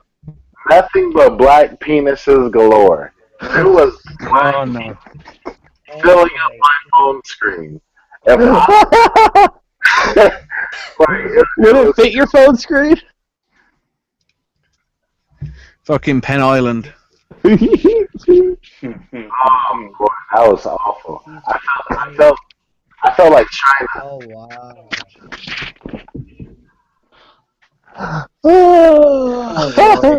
So, on that note... Okay, it's like Ted 2. There's so much porn! Let's talk... Wait. Clockwise rim jobs, counterclockwise rim jobs, chicks with dicks? Man, you don't look at chicks with dicks, just guys with tits. Let's talk about Charlotte and Alicia Fox. Oh, that's a great segue, Travis. That's a great segue. The Divas match. Two chicks with Did I hear the Misfits in Action theme right there, actually? No, I'm just... You're the only one on this podcast that's going to get that. I'm trying to get the right sounder, and nobody's got the right sound of the dumb shit. Alright, so Charlotte and Alicia Fox had a match. Obviously, Bray won an untitled match to get the shot at Fastlane. So in 2 weeks, Bray gets another crack at the butterfly belt against Charlotte. So because of that, who better for Charlotte to face than Bray's partner in crime in the company right now, Alicia Fox? So, like I said, Alicia Fox is interesting to me because she's hit or miss in the ring, and always has been. I went on record many times saying that she's been dangerous in the ring. That's the reason why she shouldn't use the scissor kick. But, I mean, this match was okay for what it was. I didn't have an issue with it. It was short, straight to the point. It was technically your Total Divas match for the night. Oh, you know what my response to that is? Nice meme. I like that. That's a good one. That's staying. Crowd just did not care about the match at all. The the slowest O'Connor roll I've ever seen in my life from Alicia Fox. And Charlotte won with a spear that just, oh my god, she's got to stop using that move. It looks like shite. Looks bad. It looks badder than her face. Oh god. Probably like that. Figure 8 causes the tap out. Yeah, this happened. That's all you can really say. This match happened. The crowd chanted for Sasha Banks. We know what happened. They were chanting for Sasha Banks, and later on in the night, they got her. Yep. Somewhat. They chanted Sasha Banks because, because they wanted to see her face Charlotte than Alicia Fox, and I can't blame them. And if I was in that crowd, I'd probably yell out, "Guys, it's just a TV show." Gosh, So is that going to be one of your chants when you go to another live event? It's just a TV show. I'll never get to say a bad thing about WWE again because I'll always use the excuse. Oh, Hey, whoa. Hold on, WWE's just a TV show? Yeah. Wow. I'm bringing out all the memes tonight, bitches. Memes Can I- intro. Can I say my thoughts on the match real quick? I seriously want to go first.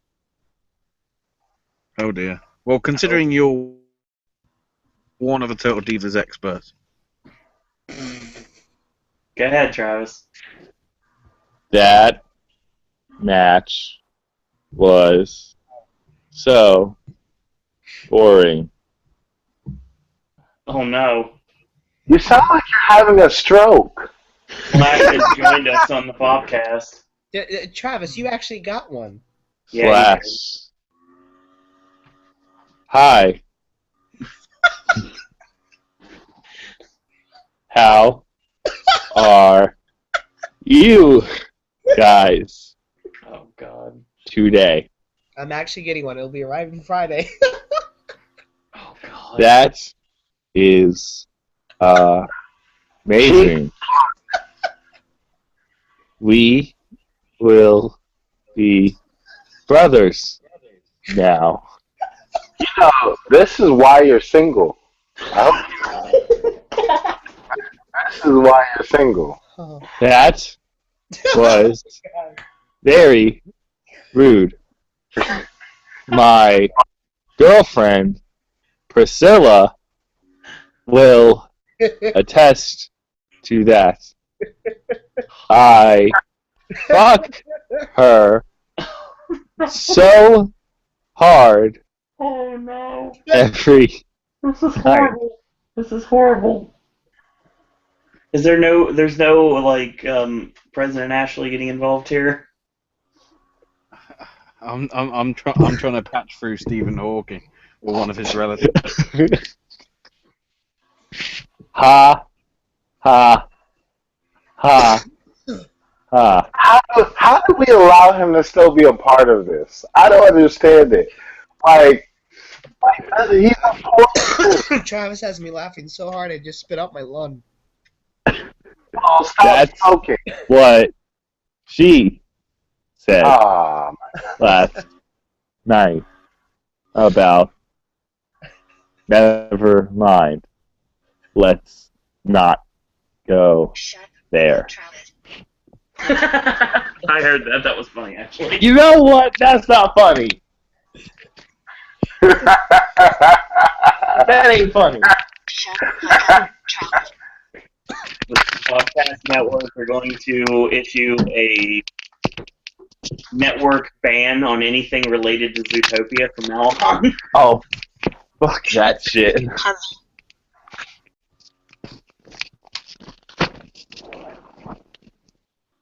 Well, since Flash Shut the fuck up, does Travis. not. Travis, do you have any more?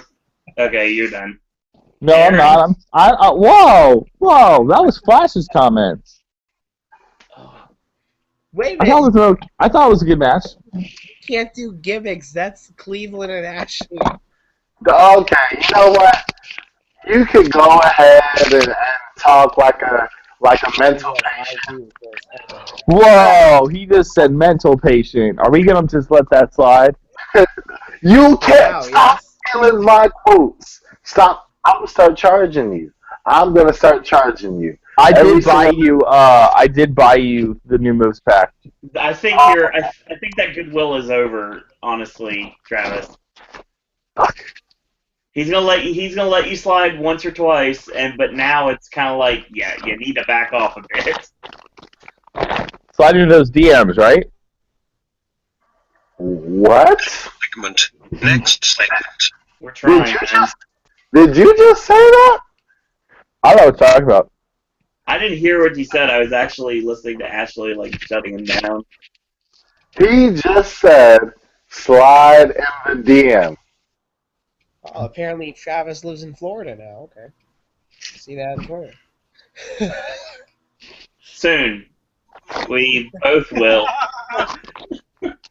Oh God. Very- This is what happens. This soon. is what happens when Stephen Hawking meets Ric Flair.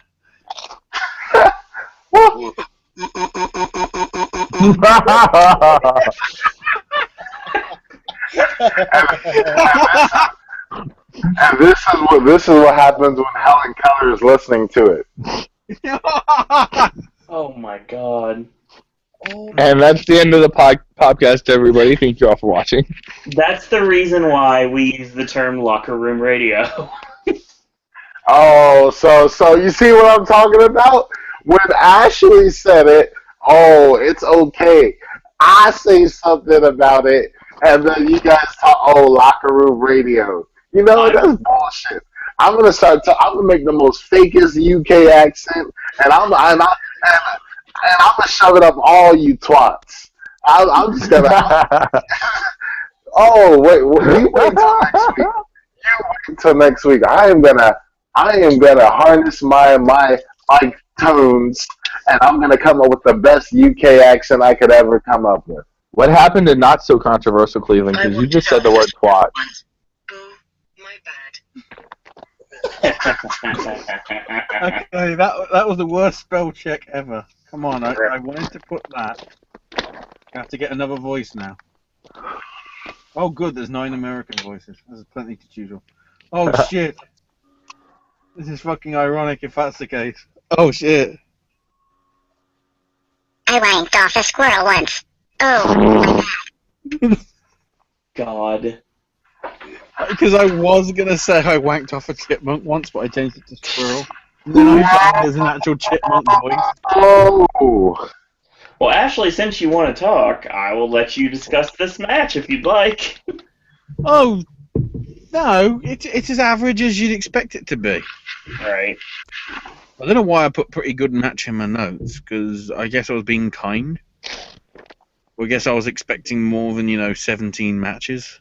Or, sorry, should I say 4?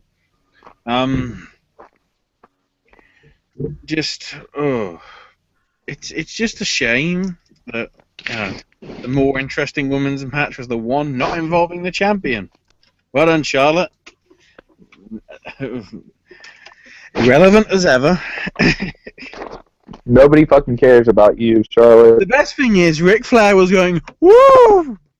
And the crowd was going, oh shit, I need some nachos.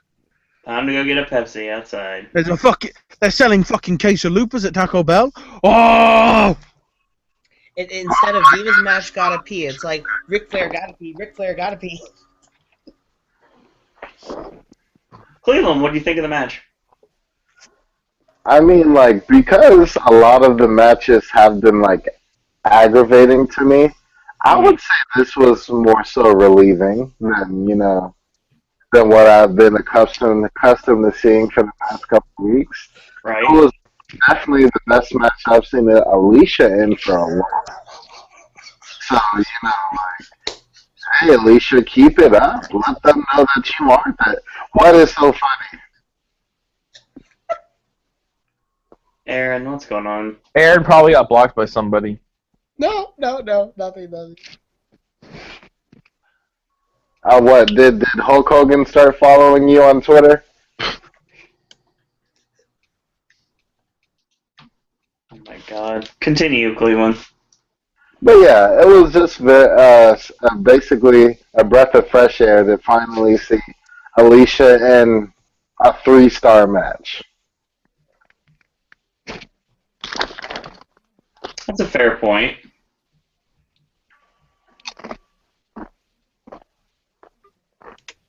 So before we move on, that's pretty much the end of that. So yeah,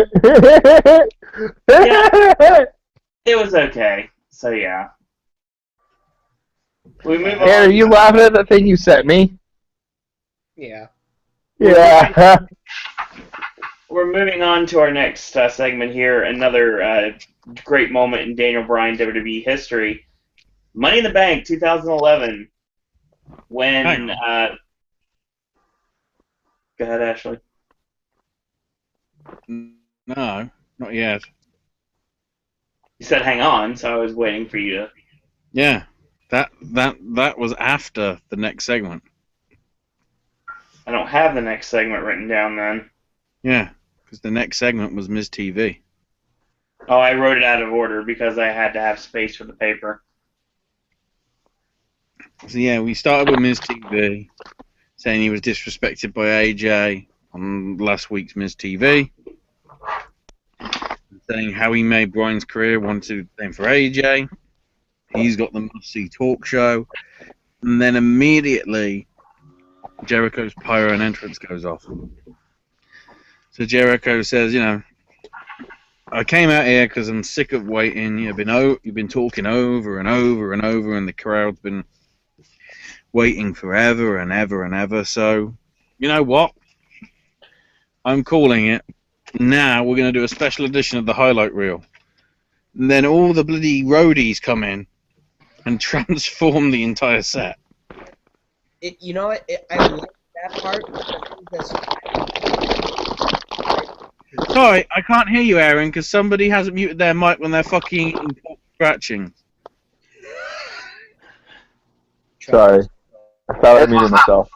But I was saying about the transition, it was as fast as Grease Live, and Travis know what I'm talking about when I say that. The scary thing is, he's Really? eating scratchings and he's Jewish. It was a really fast transition. It was. Go ahead, Aaron. Oh yeah, no, that's all I gotta say. It was a fast transition. I was impressed. Well, it was going to be, you know, Jeritron 5000 and everything. So, you know, Miz is understandably not happy and says, this isn't right. And Jericho goes, yeah, bring out the potted plant. And then says, apparently, that the stall was donated to him by Roman Reigns. Insert your own jokes there, ladies and gentlemen. Oh, look, he's a piece of shit because he's a stall. Oh! And the potted plant is Dean Ambrose. Because I guess he likes pot. I don't know. And then introduces his guest, The Miz, and brings up his problems on SmackDown, not just on Raw, by not only losing the match, but obviously losing his teeth as well. And they showed the Instagram picture, which was put up on WWE's thing, and they said, you know, Jericho says, well, that makes you look pretty stupid. Cue the you look stupid chance. And then Miz with the best retort. I think you'll find I can't look stupid because I'm not Sheamus. That was a great line. It'd be like, thank God he isn't there. Otherwise, somebody's about to come out and beat the fuck out of you, son. Yeah, that was good to throw it back to the crowd. That's basically what he did. It sounded like the crowd shut up right after that. Yeah, because they were like, oh shit, he's got a point. So he says he said dental surgery apparently cost him $20,000, and he had a special audition with Steven Spielberg. So you know his crew managed to get it all done in record time to be able for him to make the audition. And Jericho was laughing at all this. He says, "You think this is funny?" He said, "No, all I've got going around in my head is this little kid singing, 'All I want for Christmas is my two front teeth.'" My two, and then, yeah, that was the original Suplex City. Get that on a T-shirt and then say Seattle, Washington. So Miz asked the crowd if they think it's funny. It's Seattle, so you know what response happened. So then Miz says, you know, it's kind of funny because you got your own problems with AJ as well, haven't you, Jericho? And then they play the video of AJ beating Jericho a couple of weeks back. And he says, I bet that loss is really eating you alive. And Jericho says, you know what? Yeah, it is. And that's why we're having the match this Thursday. Because I want to know if AJ can beat me twice. You know, we'll find out on SmackDown. But I need to remind him that I am the best in the world at what I do. So then AJ Styles' music hits. And he appears on the stage. You know, basically doing the start of his entrance. Miz then uses this opportunity to attack Jericho from behind, and Styles makes the save. The two of them stare down each other. Miz tries to get back in. They both throw him out, and then they stare down and then brawl. Then Miz interferes by pulling Jericho out the ring, but Jericho responds by throwing Jericho immediately over the announce table. This time Cole managed to get out of the way this time. I think they still make the cameraman, though. He got back on the apron, but Chris then decides to step down and just head to the back instead. But that's how you hype the fact that AJ isn't that great on promos. 2, the other 2 are. And 3, how you build up a reason why you actually should be watching SmackDown tomorrow. Tomorrow, Thursday. Tickets are still available. Well, it's because Daniel Bryan isn't retiring there, you see. Yeah. Where is it? Is it San Fran tomorrow? Fresno. It is in Portland, Oregon. Tickets are still available. Oh no, shit, son. While we're at it, we might as well go over what we normally do here on the Popcast Network. We're going to talk about the fact that tickets are still available for Raw next week in the home that Walt built in Anaheim, California, the former Arrowhead Pond. Ooh, Anaheim always gets a good show. Yeah, they do. And if you want to go into Raw, they're going to be in Ontario. You know what they chant at Mighty Duck games, don't you? I do not. Shut the fuck up, pootwats. That's a long chant. That's an Aaron chant right there. It's an Aaron chant, yeah. Yeah. Oh, see. Shut the fuck up, you cunts. That's the first male voice on this Billy synthesizer thing, and it sounds like a girl. WWE is going to be going on a German tour. The voice called Kendra. Let's do lots of fucking smack talk to John Cena. Oh, wow. Let's not talk bad about Cena. Oh no, I think we're going to, because you're hijacking the show with your pork scratchings. With my what? That's funny. With my what? Don't worry about it. Anyway. That's disgusting. This segment was amazing. 2 masters on the mic dueling with each other and then bringing AJ into it, who's not as good on the mic, obviously, as the other 2. It worked really well to establish the fact that all 3 men hate each other. Oh. I've got a quote directly from YouTube from Kendra. Honestly, it's from YouTube. Go ahead. Hello there. My name is Kendra Lust. I fucked John Cena and I was screaming yes as well. Thank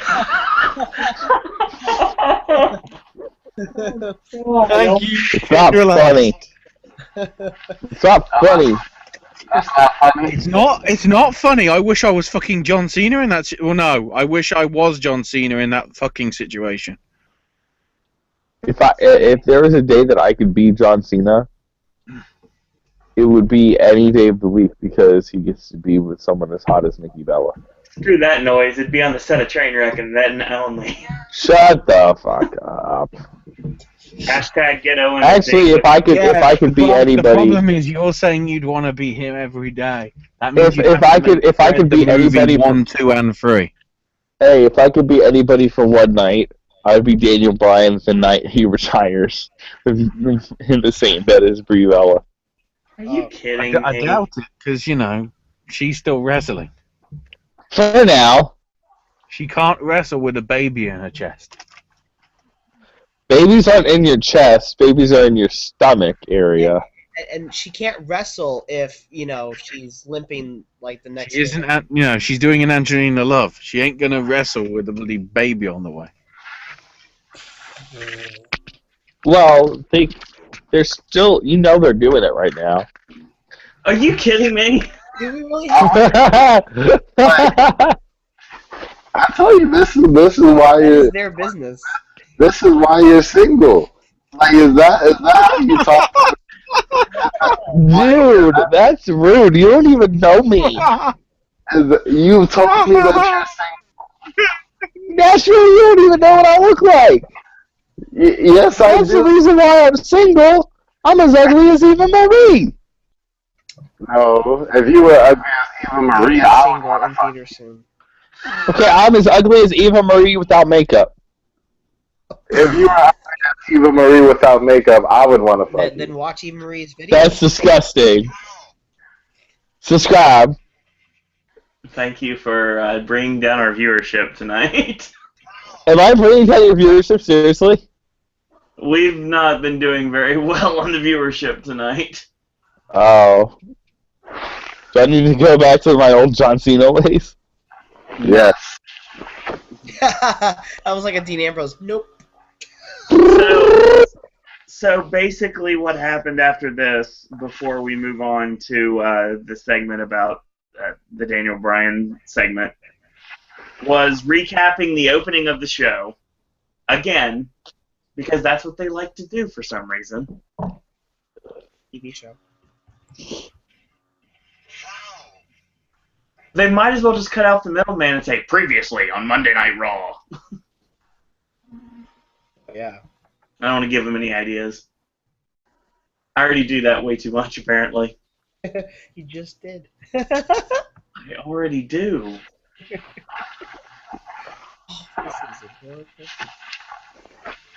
All right. So we move on to, oh God, the Money in the Bank I told you about. It's when Bryan won Money in the Bank and he cashed in on the Big Show and he won the World Heavyweight Championship. It was a brilliant moment. I really enjoyed that. And then had to deal with a bloody match against... It was Royal Rumble, wasn't it? It was Rumble, yeah. A match between him, Big Joe, and Mark Henry that lasted 8 minutes. In a cage. Yeah, 8 minutes in a cage. It was like a house show. That was proof that nobody gave a shit about the SmackDown title at that point. Right. And of course, keep in mind that he lost that belt in 19 seconds at WrestleMania 28. Obviously, that wasn't on the highlight reel when it comes to Daniel Bryan accomplishments. It'll be on Sheamus's. Oh, I'm sure it will be. To me, it was a memorable moment, Along with Team DX Security. DX Security. Currently on Ride Along on the WWE Network. Which you can get for $9.99. Oh, come on. Don't make me do a note for Kevin Owens and throw the shit at you. Shut up, Cole. Let's move on to Bray Wyatt versus Ryback, shall we? Oh, no. Boom, boom, boom, boom, boom. Yeah, so everybody was giving Ryback crap because he was wearing the Goldberg trunks. And we found out that he actually went on Twitter and said, it's okay, don't worry about it, Marks. I got stuff put on my gear, so you can't chant anymore. And of course, everybody's chanting Goldberg. It don't matter whether your trunks don't have a pattern on. I wonder why I didn't see that tweet. Oh, yeah, because he has me blocked. Oh my goodness, stop it. You're like a bad ex-girlfriend. Oh, you're like the girl that I was talking to today. Literally, I was sitting, and then we were having a conversation, and she literally like turned it around to where I was bothering her, and I was inconveniencing her. I said whatever, and I walked away, and she came back, or she came by me where I was sitting. I said, "Oh, is my presence inconveniencing you?" And she's like, "Yes." I'm like, "Well, fuck you too." And I walked out. Yes, She Aaron, you're basically was I'll tell right. you what that girl needs. I'll tell you what that girl needs, a butt fucking bear. No, that girl just needs a butt fucking. Oh my, what? Yeah, Okay, all right. That's all our right. last one. yeah, but a bear might help. President Ashley. shame. A bear might help.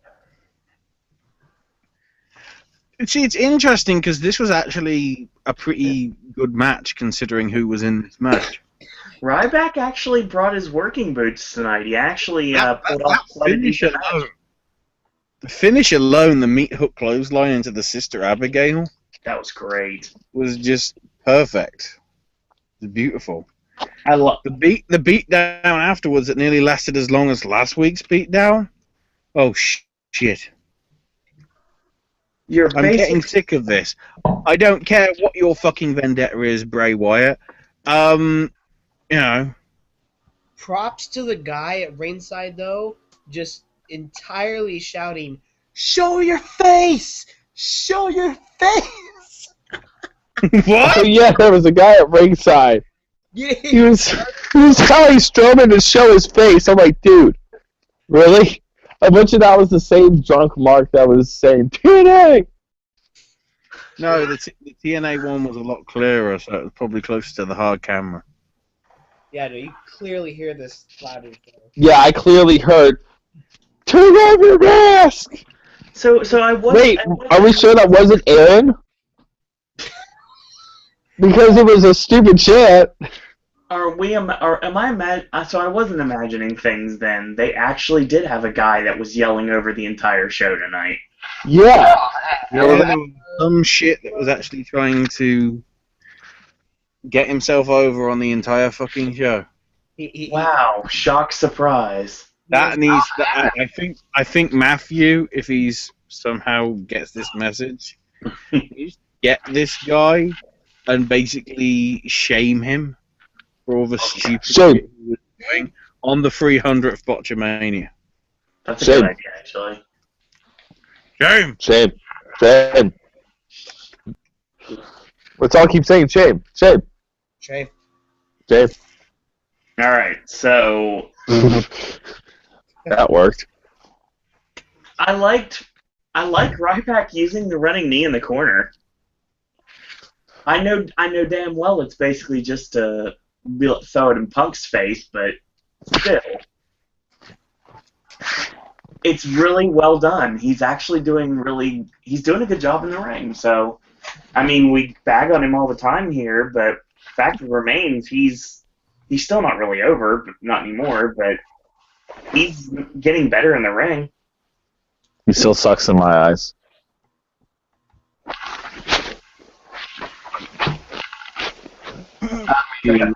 It's okay to say that a girl needs to be butt fucked, but whatever.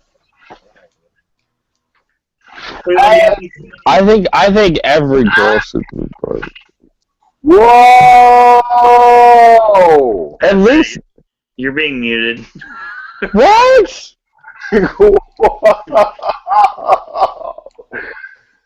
Oh my! I don't know. Gee, wow. Anywho, I I feel like Aaron. I was kicked out of the call. I was blocked, reported, deleted. Man, that's a bull crap. Ashley, play the video game music. He's gonna be. Oh shit! I've got to get it. Yeah. Yeah. God damn it! I need the 10-hour version. Damn it. Where was I? That's right.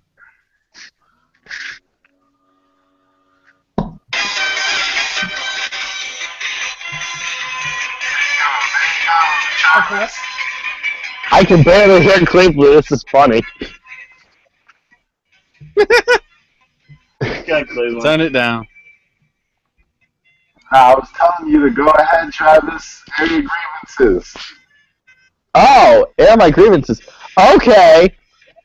I believe that I should be able to freely say whatever the hell I want to say to a certain means. Like how I can't say that because truly I'm not trying to say it rudely, but like it's a different experience. It really is.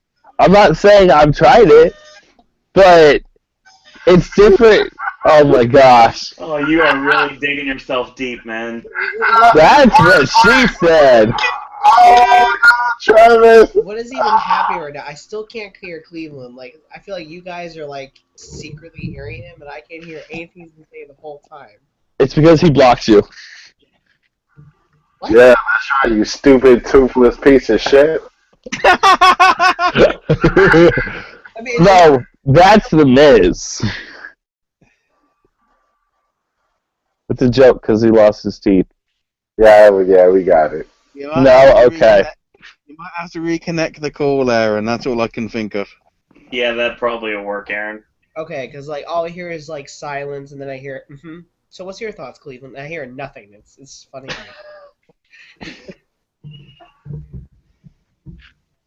I love to The hear weird thing is, I think this might actually be the proof that Google is racist because the only person that one person cannot hear at certain times is Cleveland. Yeah, Cleveland can't hear us. a lot of the times Screw I you. think it's Owen. A lot of the times I think it's Owen who does it to me, but I don't really say much about it. No, it's definitely not. Okay, but back to the match. I like the match. I like the like frickin' Ryback. He was looking pretty athletic. He was looking pretty athletic in that ring. I like seeing it. Maybe like him being like a frickin' Ferrari engine Husky Harris is what works for him. Ferrari engine Husky here. What the fuck are you talking about? Yep. What a do. You really don't know what I'm talking about? I know who Husky Harris is. I just what the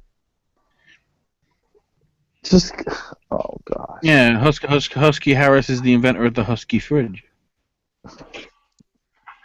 Okay, Sure, but tank with a Ferrari engine.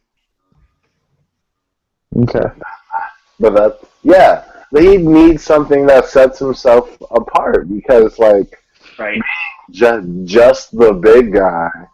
It's boring. I've seen it too many times. You have to have something that sets you apart from all the other big guys. Big Show, he's a big guy, but he's as tall as my penis, so he's pretty big. Oh Yeah. my. Brock Lesnar, he's a big guy, but if he wants to, he can do a shooting star press and break his neck off the top rope. He has to have something that sets him apart.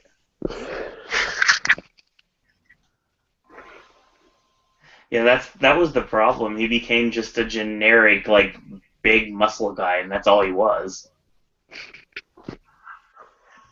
The crowd just stopped caring a long time ago. Yeah. Which is a shame. Aaron, do you have any thoughts? I was just scrolling through my Twitter feed, could care less about a match that I've seen way too many times. Even if Ryback was showing signs of improvement, I just think it's a little too late now. The day Ryback shows improvement is the day I give Eva Marie a chance. I know it would be tonight because he showed a lot of improvement. So you shot yourself in the foot. Well, here's the thing. I actually am giving not the wrestler Eva Marie, the actual person Eva Marie, which is Natalie Coyle. The actual person who is not. It's just that she can't wrestle. I hear so much people talk about Eva Marie's wrestling capabilities. Yeah, okay. Is she the best? No, she's not the best. But you She's gotta understand. possibly the worst. You gotta understand. A year ago, she was non-existent. Her wrestling abilities were non-existent. So the fact that now you can say that she's at least shit, at least means she at least came out of the toilet at least. So She didn't flush correctly. so since we're gonna use that analogy, but like she actually has come a long way. So before you count her out, continue and give her more and more time to progress because she could only go up from here. Right. I'm not trashing her. I just don't. I wish that she would learn a little bit faster so they can get her to where they want her. I'm gonna make a good point here, and we have to maybe come to some sort of agreement on this. You can only go so fast. That's what Nikki Bella said to John Cena. You can only go so fast. Oh my god! Oh, mute him. Oh, hold on. Rick Magnesium says she's the Braun Strowman of the Divas division. That's a very true statement. Well, that's just not nice. Oh no, okay. Besides Cameron, she's the worst wrestler in NXT. No, Cameron's easily the worst. Yeah, but I said besides Cameron. She's at least there's a difference between her and Braun Strowman, though. Braun Strowman kills people. No, she can sort of wrestle now. See, but here's the thing, though. Even after she was doing the training with Brian Kendrick and everything, and she looked like she was improving, and they gave her the sliced bread number 2, and she's got Nia Jax to be her muscle. I mean, she's doing really well for herself. She's got nuclear heat, which is great, especially in Full Sail. And her program with Bayley for the title is going to be big when it finally happens, because I think that's the end game here. It definitely is. But we haven't seen everything she's capable of. Just like apparently it came out on Twitter earlier this week that they've been holding Braun Strowman back in the ring. And they wanted him to showcase his real abilities at WrestleMania. So, potentially, we have not seen what Eva Marie is really capable of. Braun Strowman, on the other hand, can do a pretty damn good version of Juicy by Biggie. So, there you go. Is that all he can do? He's got personality, I'll give him that. I'm going to say... More than he shows in the ring. You want to talk personality? Luke fucking Harper. Luke Harper is easily the best in the Wyatt family. I'm not going to deny that. I've been talking him up since he was Big Rig Brody Lee. Even Eric Rowan has got more personality than Strowman. He's a vintner, after all. Even my dad has more personality than Strowman. Oh my god. Mute him! He's talking about his dad again. I'm going to say something real quick about Eva Marie and when she wanted to start learning how to wrestle. It was a little way too longer than other wrestlers or other female competitors, I should say, woke up and say, oh, I want to learn how to wrestle. I'm going to give credit to Raquel, yes, Raquel, for immediately starting to train with Santana Garrett at the dojo, Team Vision Dojo, after her first wrestling match, which was not with I Believe in Wrestling, it was with another company, I guess WXW. She wanted to learn right away. When did Eva Marie want to learn right away how to wrestle? 2 years. It took Total Divas. Basically, when Total Divas got big. That's my problem. I think we need clarification. If Raquel wanted to wrestle, why the fuck did she go to TNA? Well, okay. Well, where else would you want to see Raquel wanted to go? Because arguably she didn't want to be with WWE anymore. Make your name on the indie scene, get a reputation. Well, I mean, that's what she's doing. I yeah, mean, but she's but TNA umbrella. Most people are going to associate her with TNA now. Of course, because that's where she is on television. That I think is the problem. Well, yeah, I mean, Despite what Awesome Kong has done in her indie career, most people think of her TNA work. You know, Everyone knows about what she did in the UK. Nobody played a blind bit of notice to cheerleader Melissa being #1 female wrestler of the year. All they know her for is Raisha Saeed. Oh yeah. And Alyssa Flash. Yeah. Yeah, every time you say that name, I forget that that's who she was also. Alyssa Yeah, Fox. Raisha Saeed, the Asian woman, was played by a non-Asian looking person. But here's my counterpoint to you, Aaron. Look at Diamond Dallas Page. He did not start wrestling until he was 35 years old. What? That's I don't know what that's got to do with it, but Are we still talking about Eva Marie? all I heard was DDP, and then I said slut. All I heard was slut. But continuing to enlighten me with the knowledge of DDP, because I did not know he took him that long to. Yeah, he started when he started when he was 35. Skank. So we're still talking about Eva Marie. Okay. So basically, he started late in his career, where most people start in their 20s or even earlier than that. Yeah. And he ended up just fine. Had a very successful career, and look where he is now. Having mad success now. Exactly. I wonder what happened to that fucking dog that won the hardcore title in Japan. Might be dead by now. Damn. I just want to say, Owen, Yes. whenever we move to Florida, Yes. I'm going to try out for the WWE Performance Center. Oh, You're gonna have dude. to. Have you got the money to go? Yeah, it's extremely expensive, Fucking Travis. freezer. I know. If you want to go there as a visitor, it starts at about $800. What the fuck, Vince McMahon, you dumb cunt? Not Vince. I mean, Really? Travis, It's not there are Vince. there are other wrestling schools that you probably get just as much knowledge as you would with WWE. Team Yeah. Vision Dojo. Team Vision Dojo, great wrestling schools in the area. Terrific. Team 3D Wrestling Academy. Yeah, great schools. Plenty of ones in Florida. Oh, and yeah. Ohio. There's more than just Orlando, Kissimmee, Tampa, and I would want to be in Orlando because then I can go to Disney World. And Yeah, but see do you want to Zootopia to ride. Do you want to be in the place that was tainted by the dick jokes of what's his fucking name? I thought he was going to play Dwayne Johnson. I thought you were going to say tainted by the blood of Walt Disney. I'm like, that place we never saw Walt Disney, but okay. Tainted by the presence of Bill DeMott. Oh, God. I don't know who that is, but okay. It's so funny because Bill DeMott. Wait, you don't know who Bill DeMott is? Really? Considering Oh. considering what's happened recently in allegations, according to him, thank fuck you don't know who he is. No lie. It's so funny because he was at Team Vision Dojo 2 weeks ago, and I bit my tongue because I didn't want to say anything.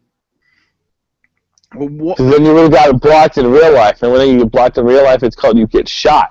Well, no, because I know the person personally behind the Team Vision Dojo account, and they know I'm a big supporter of them. They're a big supporter of me, so I couldn't say anything about Bill DeMott, and they probably, they had their thoughts, whatever, when he was there. Let's just hope he Who is stays. this guy? He was trained. Let's just hope he stays in politics. Yeah. Who is he? Trust me, you don't want to know. Fucking tell me! It is a whole other story, Travis. Just look it up on Google, seriously. Travis? I'm almost on the next page. Yeah. Travis?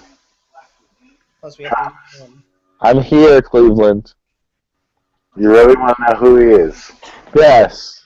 My father. Yes! I was right.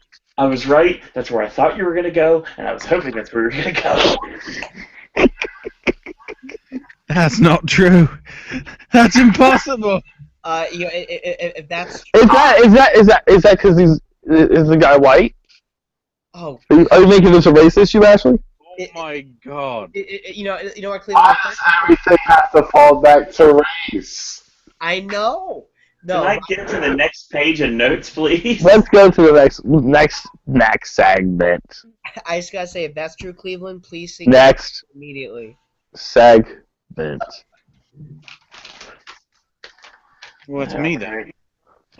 Hell no is the first thing. That's the highlight for the Daniel Bryan video package this time around. I would have loved to see that live. It was great stuff. Oh, you didn't get to see that? No. He's only been watching for the last 72 hours, remember? Really? The equivalent of. Really? You're only a short termer rather than a long term. That is true. I didn't want to do cup of coffee because then I'd start going Macho Man all over the place. Macho, Coffee. Talk about the cream of the crop. I want to be a macho man. What the fuck? It's just I want to be a macho man. Oh my god. So we cut to New Day. Fucking hell. And they're working on the tables. We're working on the table. We're working on the table. We're working on the table. If somebody would shut up and if my calculations are correct. If my calculations are correct, I possess the if 2:07 an p.m. Uso- Go.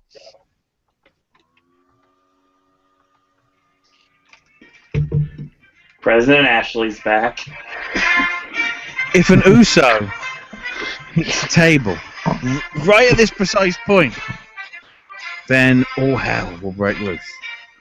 So then Renee comes in and basically says, so who have you got for your tag team partner? You know, have you worked one out? And Big E's like, what?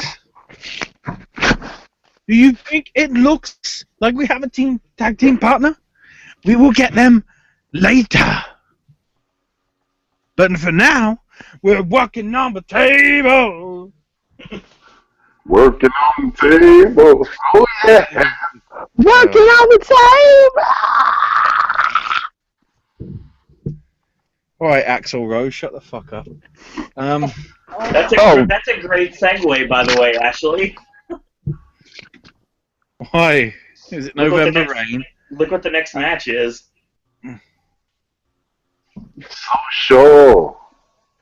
How am I supposed to? Oh, I see. What's the next match? Dean and Roman are backstage. Again. With once again Dean once again saying that once again he's so determined to once again get Brock. Once again. This was the same segment they did an hour before.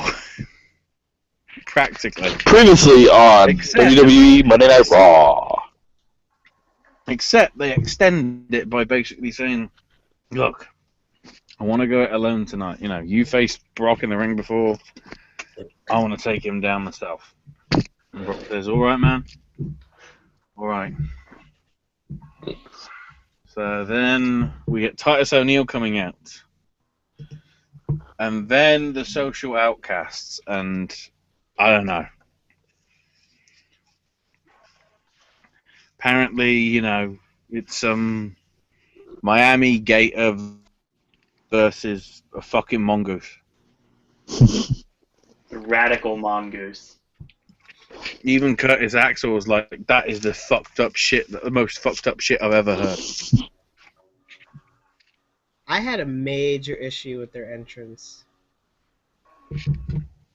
I'll do What, tell her. hashtag now trending because it never fucking trended tonight because of Daniel Bryan. Oh my God! Ashley took the words right out of my mouth because like Actually- WWE was sending trending worldwide. Actually, guys, they were trending. It wasn't trending like Yeah, no, they were trending in Chinese Taipei. Fucking hell. Oh wow! No, because I checked Cleveland because when I saw the WWE tweet, WWE said now trending social outcast. I'm like, ha! I gotta see this, and all I see is Daniel Bryan. Ryback started trending. I'm like, what the? Probably at that time, the game trailer started trending because that's when they made the fucking announcement that they were dead. Oh yeah. You bastards. I don't know. I just don't think it's really even good to have shirts that say now trendy on the back. I don't know. I think not it's everybody. Not everybody could be Dwayne Johnson. Well, because like when you have The Rock on the show, it's 4 million viewers, and then the next week you lose 800,000 viewers. So there you go. That's how much. I wish they would have went with the social outcast shirts they have with like the 4 mug shots. See, that would have made more sense. Well, those are the shirts they wear, like their own personal shirts that are not the ones that WWE put out for them. Oh! So like each one would have their own shirt, and it would be them in the black and white. No. It's a shirt with 4 boxes, and there's a social outcast in all 4 boxes. Okay. Not to get political, but why the fuck is one of the places in New Hampshire named after a porn star? I have no idea what you're talking about. Apparently they've done the votes. They've counted the votes, and candidate A and candidate B, because I'm not naming them, won in the county of Dixville Notch. That's trending on Twitter. Guess what fucking isn't? Heath, Adam, Bo, and bloody Michael McGillicuddy. God. Oh, sorry, no. I should do that right. I should do that right. Fucking, what's it, bloody... Muskie Harris, Michael McGillicuddy, Ginger Twat, and Leo Kruger. There you go. There we go. It was funny because like when they Ginger twat. Oh my god. Dallas, they had like a house show. They made a house show appearance. It was in San Jose over the weekend, and they posted a San picture Jose. on WWE's Instagram. Posted a photo of them, and someone said, "Oh look, it's the girl from Wendy's." I'm like, she doesn't have short hair. He cut his hair. You can't call him the girl from Wendy's anymore. We have a count. What?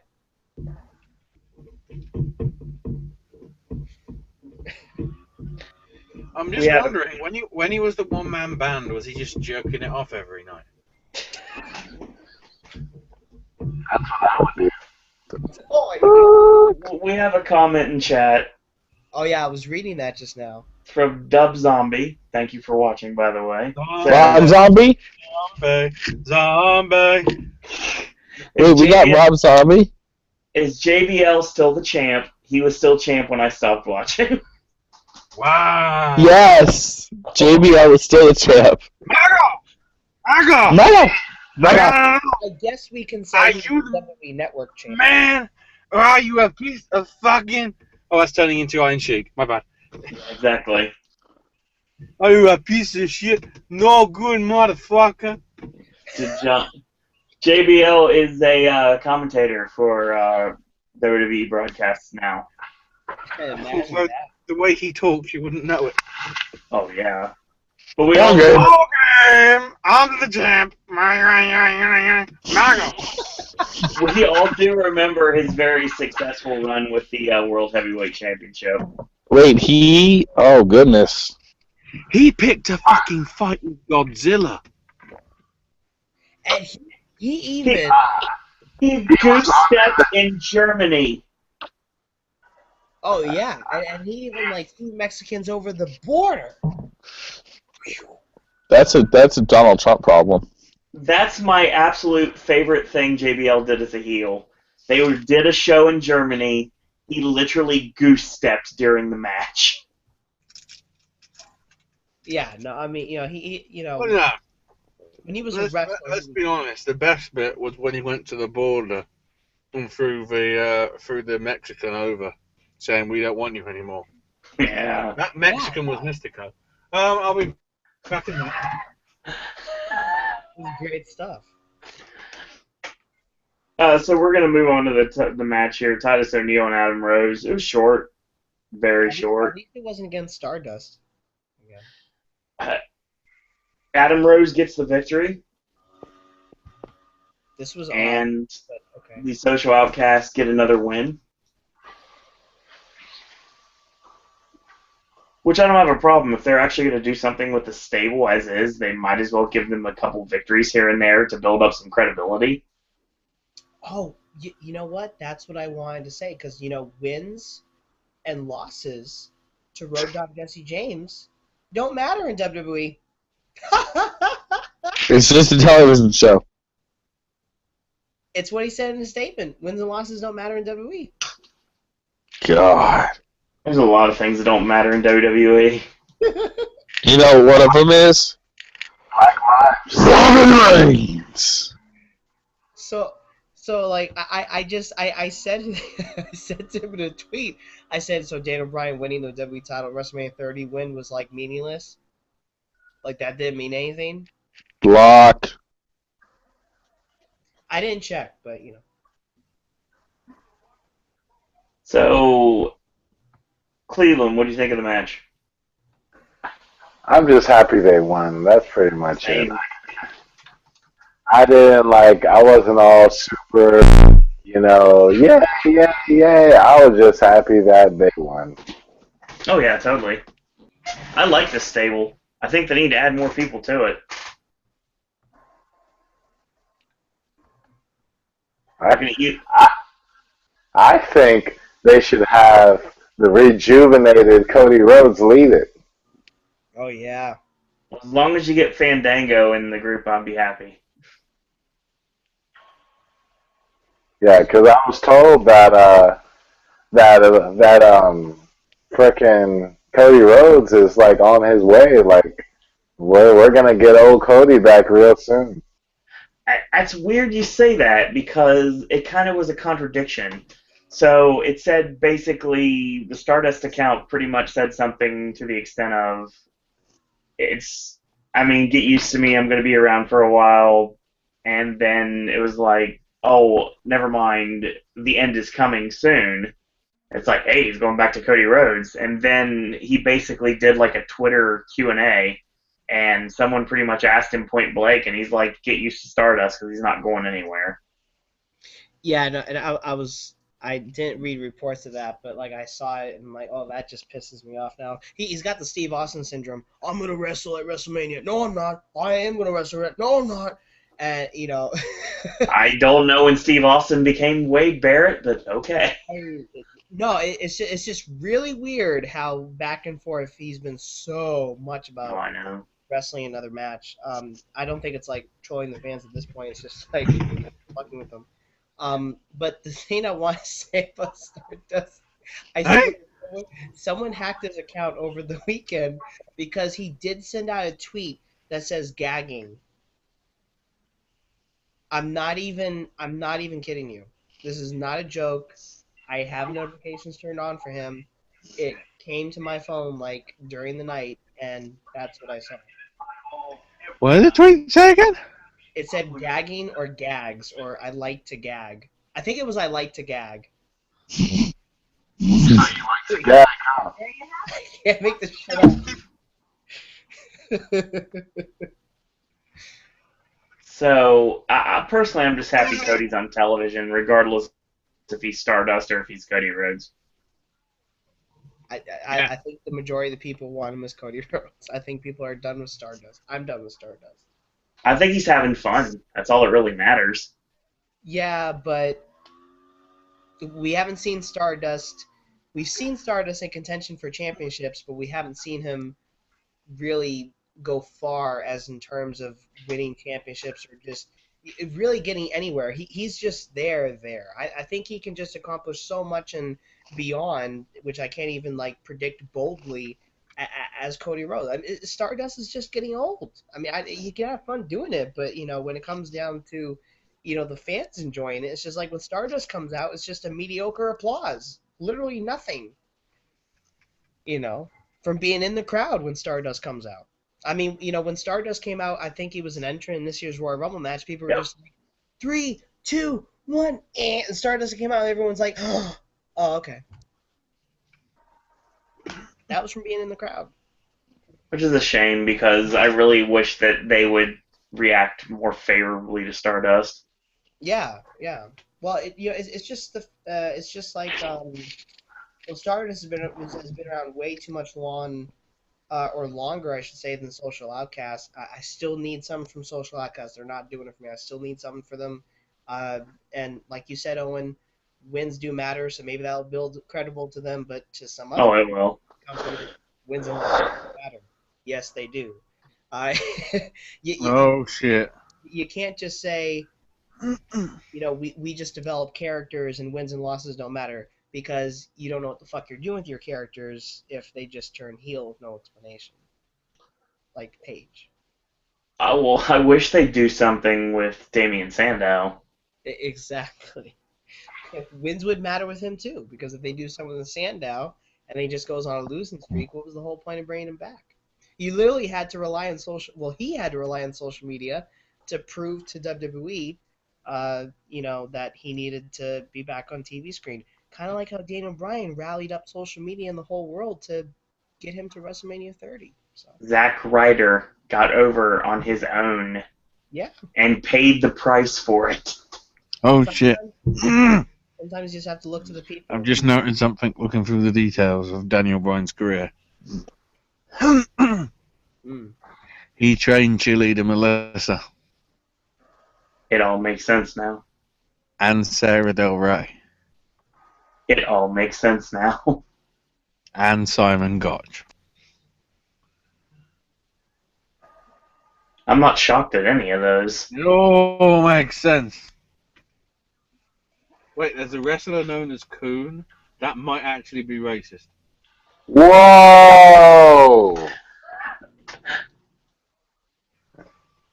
What's his last name? The name he goes by is Coone. He's gonna have to add a Y at the end of that. And an L.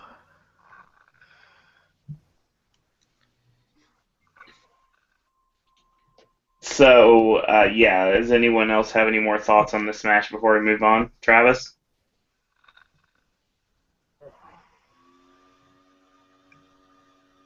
Nope. It was a thing. That's what I have to say on it. It was a thing. All right, then we're moving on.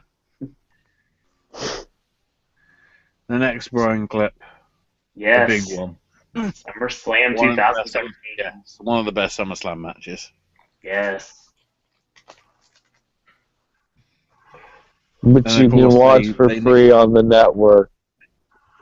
Yeah, but you wouldn't want to, because they neglect to mention in the promo clip that Randy Orton comes out and fucking Triple H screws him over. And it's like, okay. This is where this bit alone killed the fucking momentum, didn't it? Oh, yeah. Because this was when the WWE and the World Heavyweight title still coexisted. Yeah. God, I hated those times. And if you think what happened ever since then, with the whole Yes movement, the title change swerve, was probably one of the worst things to happen to Bryan's career. Because the thing is, WWE were adamant that Randy Orton was the better champion. Oh, yeah, I remember And that. when people had a choice between Randy Orton and Batista, they went, fuck this shit, I'm out. Mm-hmm. Hell, that was the original cancelled WWE Network. And that wasn't even a thing then. That's true.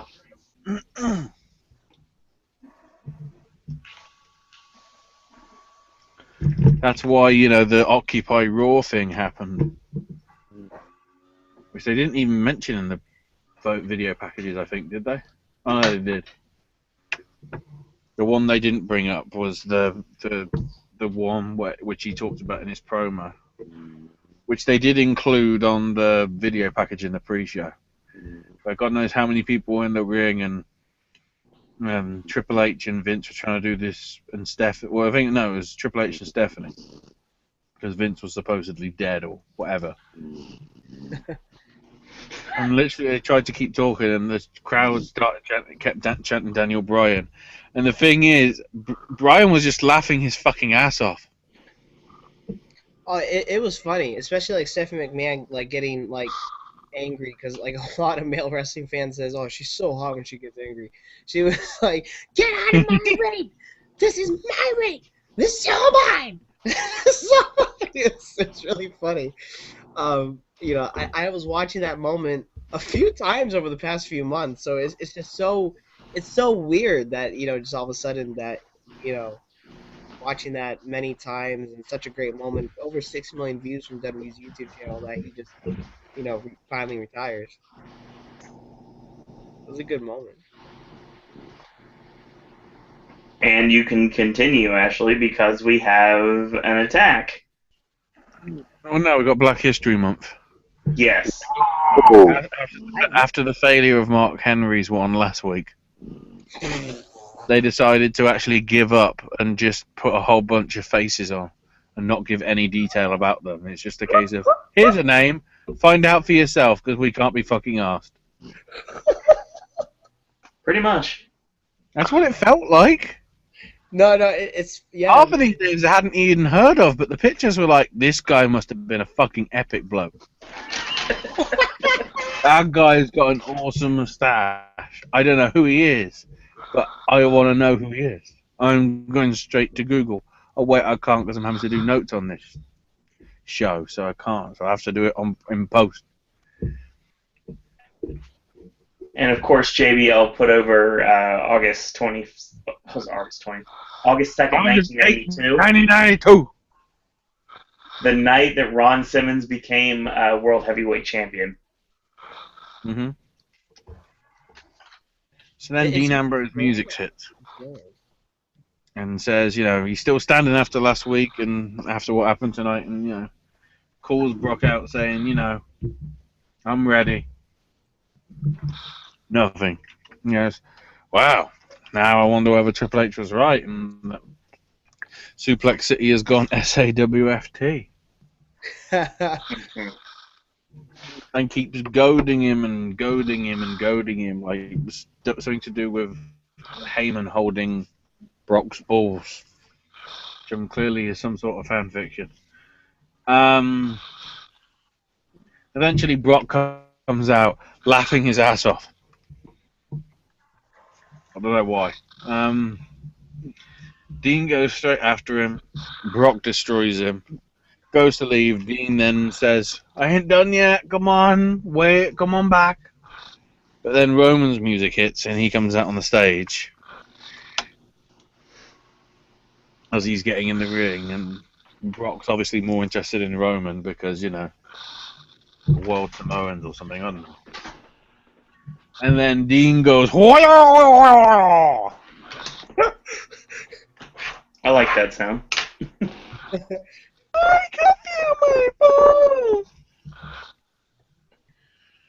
And Dean wanted to go. He was so adamant. I want to do it by myself. I want to do it by myself. Whoa! Help!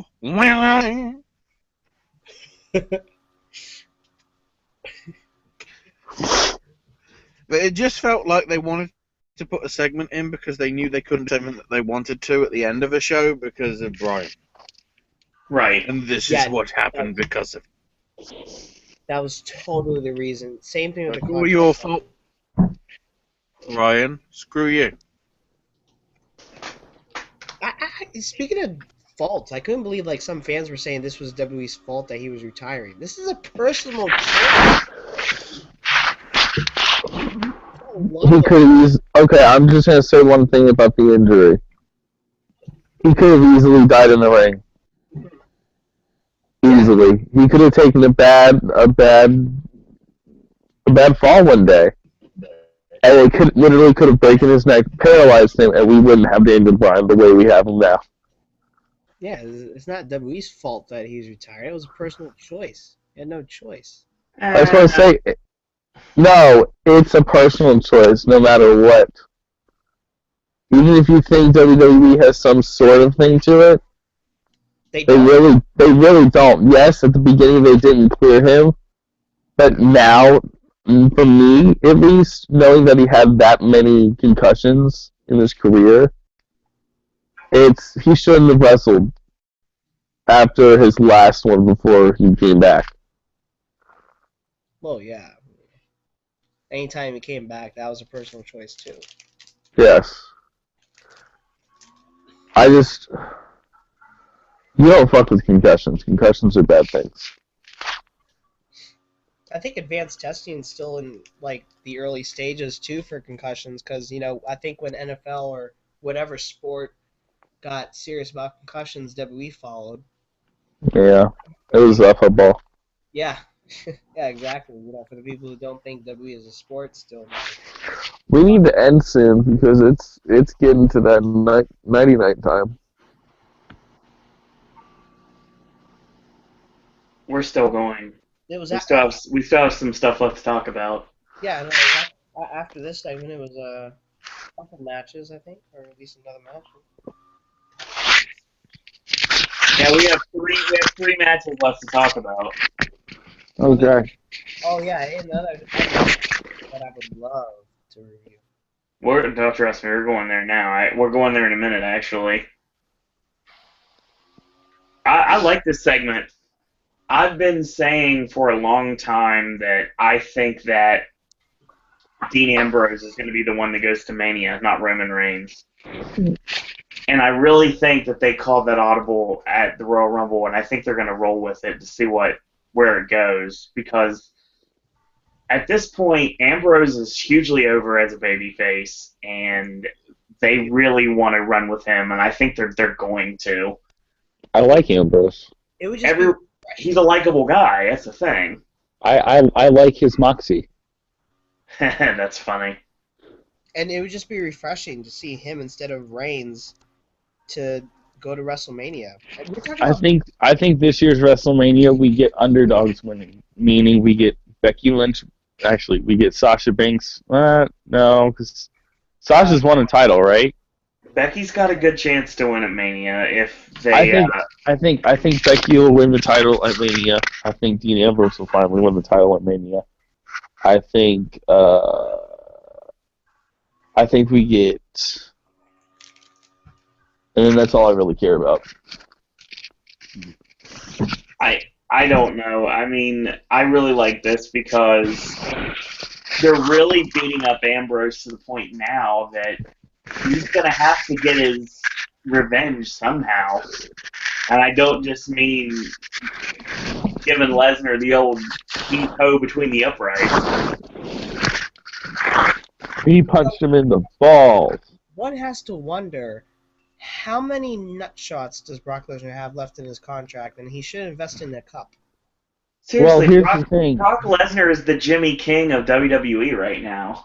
It's really well, here's the thing. Brock took nut shots in UFC as well. Yeah, but these are literally... He took a couple. These are written into storyline. Exactly. Those weren't. Those were like legit nut shots that fucking hurt. Yeah, I feel like if when we have the creative meeting, Vince oversees the creative. Like, all right, what do we got? Brock Lesnar's gonna get another nut shot. Love it. All right, next. Here's the thing, though, Travis. You said those were legit nut shots. Travis, anytime you get hit in the nuts, it's a legit nut shot. Well, yeah. Anytime you get hit, it fucking hurts. But if you get hit, like in WWE, you get hit, it's staged. So you're knowing you're going to get hit in the nuts. UFC, you don't know you're going to get hit in the nuts. Okay, so Travis, please let everybody out there listening know how to prep for a good nut hitting. Wear a cup.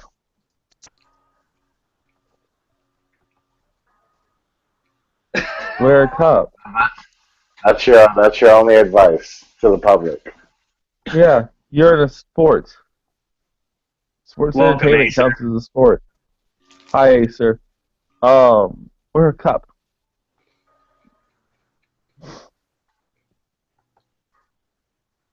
That's interesting. That's all you have. Wear a fucking cup. Exactly, like everybody can invest in a cup. They're getting paid a lot of money to wrestle. Wear a fucking cup. You don't wear cups in wrestling. Well, if you're about to get if you want to have children, and well, I don't know if Brock Lesnar wants to have children. I don't even know if Brock Lesnar is married. He wants to fight bears in the wilderness. He wants to get married to Leonardo DiCaprio and have bear babies. Travis, do you know the name Sable? No. Okay. Yeah, you need to learn her. She is Brock Lesnar's wife. Oh, hi, Brock Lesnar's wife. How you doing? Acer, Your husband just got hit in the nuts. Oh, Sable. I apologize on the behalf of Dean Ambrose. I had some bad dreams about Sable. That's disgusting. And I apologize for the words said by controversial Cleveland over here. Oh, I still remember. He is cray-cray. I still remember her with those handprints. Ow! Okay, what did Acer say? I know where Cleveland's going with this. I'm trying to tell you guys.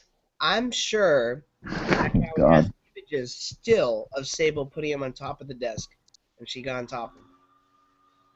There's only one person that I put on top of a desk, and I'm not saying who that person is. I was never a Sable fan. Whoa! I was a Sunny fan. Oh. Do you like her porno? Because I followed her in Smoky Mountain, so I knew about her career. Yeah, you did. The only thing I liked about Sable, and you know, again, and granted, I wasn't watching wrestlings in the 90s, where Sunny was very, very relevant, huge pioneer in the Divas division. Most downloaded AOL Women's celebrity. division. Yeah, you know, historically, she was a pioneer in the Divas division, or women's wrestling at the Women's division. women's division. There we go. But like, I just remember in the early 2000s, whoa, the stuff they did with Sable. I mean, Yeah. the thing with Zach Allen, the thing with Stephanie, the mini black bar on Sable. Taz said, "Holy shit!" on SmackDown. I was like 12 at the time. My eyes fucking bulged out of my head. Vince Russo's Raw magazine. That was not the only thing that bulged out of your head. Oh my god. Oh my! Mute him! Why is he so loud to talk? Acer. Because I'm trying to say what Acer is saying, and everybody is talking, so I'm waiting for everybody to finish so I can explain When my what Acer's hand goes up, your mouth goes shut. And hopefully Ashley will be returning soon because he had to drop out, so hopefully he'll return. Oh hi, Acer. Dean always loves looking for any fights, especially when it comes to the likes of Brock Lesnar, the Lunatic Friends versus the Beast Incarnate. Dean gets great reactions from the universe. It's very true. Brock needs to be prepared for anything, especially his unexpected low blows to the junk of sorts. Get that cup ready, Beast, because without one, it can hurt pretty bad. # damn nutshots. Thanks to me and Travis, apparently. Hi to everyone else. Wear those cups. Got to protect yourselves from the nut shots. Those low blows can hurt pretty bad, but Brock can overcome. Yeah, Sable's he can overcome all right. Sable is. I'm just gonna ignore it. Sable is one lucky woman to have Brock by her side. That's for sure. At least Brock can interact with Rena Greek Lesnar there each and every time, taking cues from the Miz there also. Indeed. You guys didn't let me finish. I meant overcome adversity. But how you said it, it was like there was like a little laugh at the end. It's like, oh, he'll sure overcome. You make me want to be a better Christian. That's a good thing, isn't it? Cleveland, do you have any thoughts on this this altercation during the show? I'm just so dying. I mean, like I looked at it as like you remember? I believe it was. Oh, I'm not even gonna quote it because I don't know which one it was. But it was a pay-per-view where it was Undertaker versus Jeff Hardy, and Undertaker was giving Jeff Hardy the beating of his life. Right. But every single time, Undertaker left the ring, Jeff Hardy got right back up. And I believe this could have been a monumental moment if Roman Reigns' bitch ass didn't get involved. But whatever, You already know how I feel about Roman Reigns. So. Yeah, think we're he's a not bitch fans ass. of Roman Reigns on the podcast, it seems like. I liked Roman Reigns until like 3 weeks ago. But here, Cleveland, what are you talking about? Hardy and Undertaker, was that on? Are you talking about the Raw TLC WWE title match between Taker and Jeff Hardy? No, it was a pay-per-view. Oh, okay. See, I didn't watch pay-per-views back then. I didn't know like if there were websites that you could watch the streams illegally still back then. I'm sure there were, but Yeah, it's called the WWE Network. I'm talking about back then, before the network tracks. But I remember the Taker and Jeff Hardy feud. I loved their TLC WWE title match on Raw. Oh my god, I still Raw, yeah, that match was really good. Jesus, pay-per-view quality. So yeah, that's an interesting way to look at things. Indeed. So we're gonna move on now to the Lucha Dragons against the League of Nations. Sin Cara probably got hurt again. Sheamus is still out. Wade Barrett's still not cleared, but he's at ringside. So it's Rusev and Del Rio. This match was a little bit longer than I thought it would be, actually. Kalisto set up the Salida del Sol, and he got crotched on the ring post. Del Rio climbs up for the inverted superplex, gets elbowed off, misses the step-up enziguri kick by a mile, but still picks him up, puts him on the buckle, ties him to the Tree of Woe, hits the Warrior's Way, and gets the 3 count. So, yeah, we just got back and forth booking that's basically going to lead to Kalisto retaining at Fastlane. Oh, thank goodness. I wonder if Sin Cara is going to retain his NXT Television Championship. We shall find out next week. I like how JBL said, yeah, get that mosquito. He was talking about Del Rio Del Rio and Kalisto in the match. And Byron and Michael were like questioning him on that, and then he tried to like cover it up. I don't know if it came up by accident or he meant to say it, but when he said the term mosquito, I said, "Oh, he must be a Donald Trump supporter." Ooh. Ashley, you're returned. Probably. And it was on Raw, Aaron. My bad. Oh, okay, yeah, no, yeah, I My didn't. bad, you good. Oh, it's okay. I'm surprised. Was there a pay-per-view match between them two though? No, Yes. Or it was just Yes, one? it was. there wasn't a singles match between them. Oh wow, they should. That latter match was on Raw. They had a match on pay-per-view, but they did not have a ladder match on pay-per-view. Oh yeah. And then that episode of Raw is on the network too, which is really cool. For 999.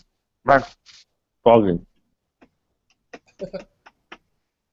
Continue. Ashley? What are we talking about? I've been away for 5 minutes with the computer problems. No worries. Your thoughts on the altercation between Brock and Ambrose, and then we moved on to Lucha Dragons and League of Nations. The Brock Dean thing did what it had to do, but it did drag on for a bit too long. They were filling time. Right. With the match, the Lucha Dragons did pretty well. League of Nations didn't because they're obviously working hurt. Callisto, I think, is the only fit one of those four. That's the irony. Yeah. Or five, if you can count Barrett.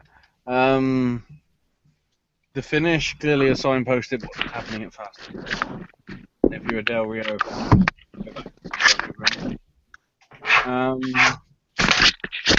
And then we have what came next. Travis? It was okay. Travis, what are you doing? Stop fiddling around.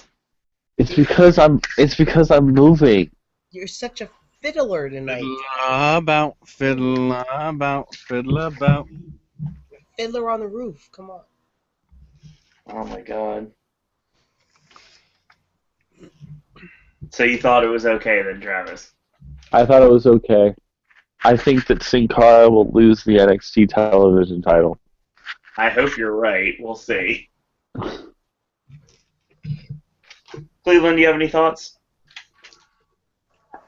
Yeah, I just hope that like this Lucha Dragon reunion is short lived. Yeah. I told you that I would like to see a ladder match between Sin Cara versus Kalisto at WrestleMania. I would love to see that because it's like it's knocking out two birds with one stone. One, you're gonna get an entertaining match between two luchas, and two, Sin Cara is bound to injure himself. So, Why don't, if you want to do that, Cleveland, why don't we do mask versus mask and get rid of Sin Cara? Because he's just gonna find another mask to put on. Next thing you know, the return of Rey Mysterio, and you see this 6-foot dude that has the same tattoos as Sin Cara. WWE has respect for Lucha de Apuesta.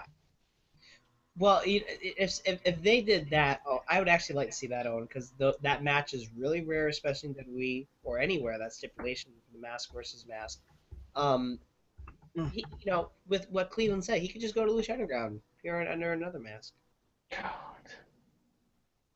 Not everybody needs to go to Lucha Underground. What? Not everyone needs to go to Lucha Underground. Yeah, they do. Alberto Rick Howard does. You might learn how to wrestle. I agree with that.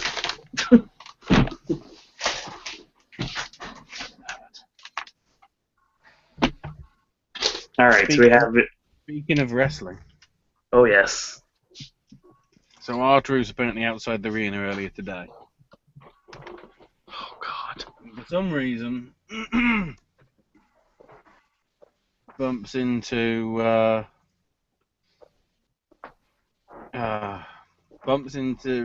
Goldust, dressed as Jimi Hendrix.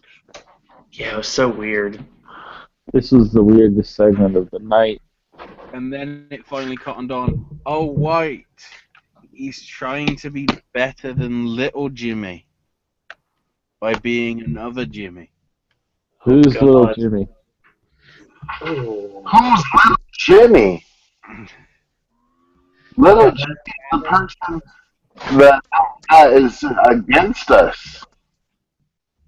You gotta understand. Keep in mind, Cleveland. Keep in mind, Cleveland, that Travis hasn't seen the beauty of R-Truth wearing a Confederate uniform. What? Yeah, that was hilarious. I need. Like the Hateful Eight, but backwards. I need to watch so many pay-per-views.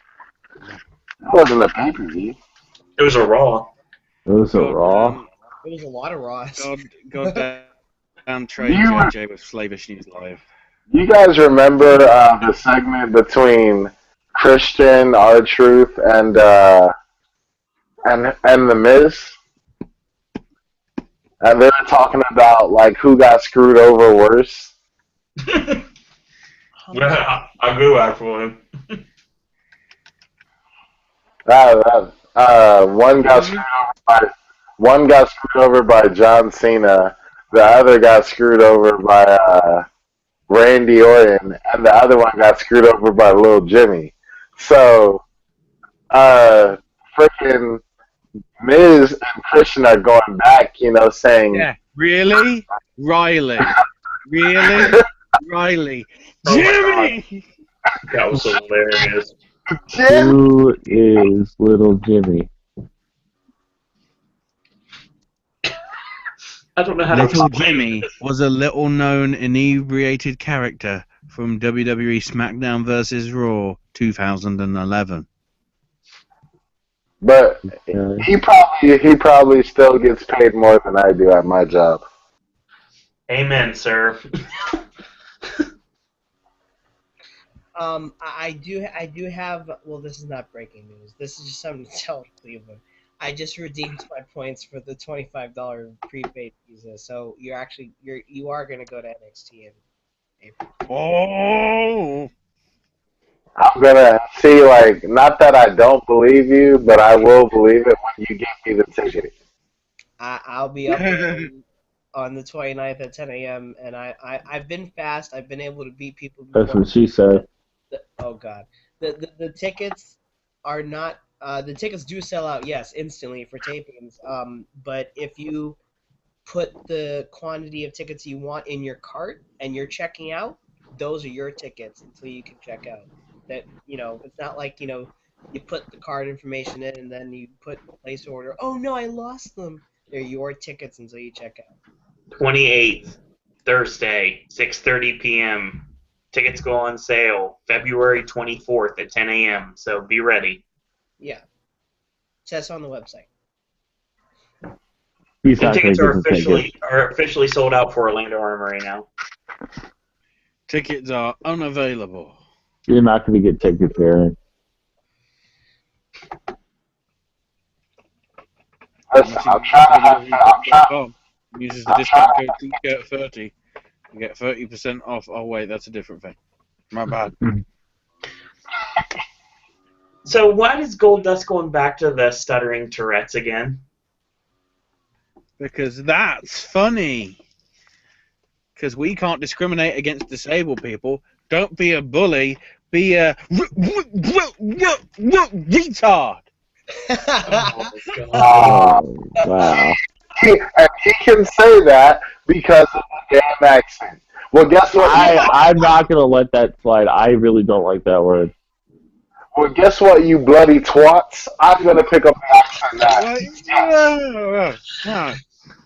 In the context of what I'm trying to say, it's a fair comment. Right. Goldust was a perfectly normal person. Well, that's arguable. Yeah, but very much so. For the last few years, Goldust has been basically Dustin Runnels with face paint on. Yeah. Now all of a sudden he's gone back to the old style Goldust. Just obviously not being a bit too crude. The Booker T and Goldust age is what we're going back to. Yeah. The thing is, the obvious choice for a tag team partner for Goldust is staring right in his jeans. His penis? No! Oh my God. I was thinking the same thing. God. Stardust. Oh, his jeans. I'm sorry. That was real ghetto of me to say that. I should have thought. I thought you were going to say, when I said jeans, I thought you were going to say, what, he shit himself? Braun Strowman? Yeah! No. Haven't said that in a while, actually. That's why Luke Harper's doing that noise. He sees it and goes, ah! Oh, God. So, for some reason, at the end of this, he destroys the guitar. And then for some reason he gets taken away by security. Yeah. Yeah. So he's smashing up his own guitar. He got the Trayvon Martin treatment. Wow. Oh, Next. that hurts. Because I'm sorry, I forgot to put the accent in. He got the Trayvon Martin treatment. He got the Trayvon Martin treatment, what, fella? Oh no. No. I gotta be frank with you guys. This segment really didn't get any reaction out of me than the others. Like I didn't find this funny. No, the reaction we were supposed to go was, what is this piece of shit? Yeah. I mean, they are using the environment like out of the backstage area for them, but it's only this one though. Not like it's gonna be the next segment, but We'll get to that. Didn't for me. So we move on to another Daniel Bryan great moment, which is March 14th, March 2014, when Raw was hijacked, the Occupy Raw movement. Yeah. Yeah, the start of the show when it's just like, yeah, we'll let any bastard in. You're wearing a Daniel Bryan shirt? Come to me, Mark. Stand in the ring and chant yes. It was an amazing moment, though, honestly. Mm-hmm. Were those really fans, or were those like? Yeah, that's what I. It was a mix. You could really tell some of them were fans, but some of them were just, people that were in the front row that they were just like, we need to make it look big, so we'll just let you in.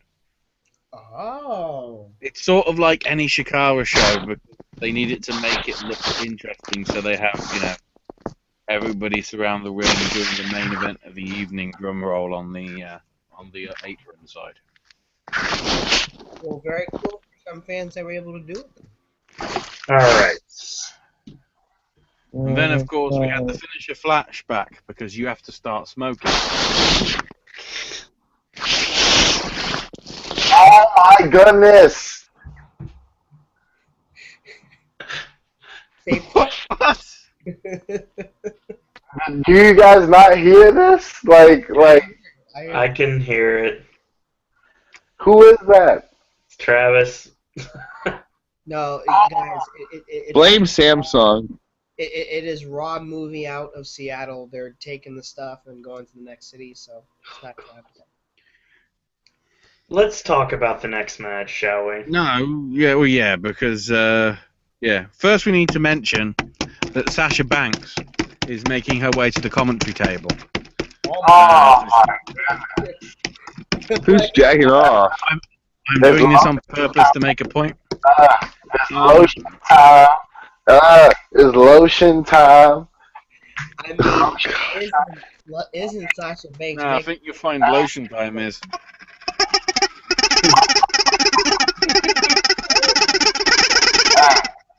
Hey, all I'm gonna say is I ain't gonna lie, that girl had a fat ass, Everybody saying with I'm gonna lie. I got a big ass, though. Everybody say it with me. That ass. That ass. I mean, when she came walking out, I was like, "Come on!" Like, what the hell is this? You were everybody get on the hoe train. Hey, when I saw, hey, I'm about to get real vulgar, but when I saw that ass, boy, my thing came up so fast, I got a crook in my dick. A crook. No, I thought you were gonna say it rose so it flew by so fast that the police came and gave you a speeding ticket. More over in the 30 ranks per minute zone, sir. You know we don't get tickets, we get shot on sight.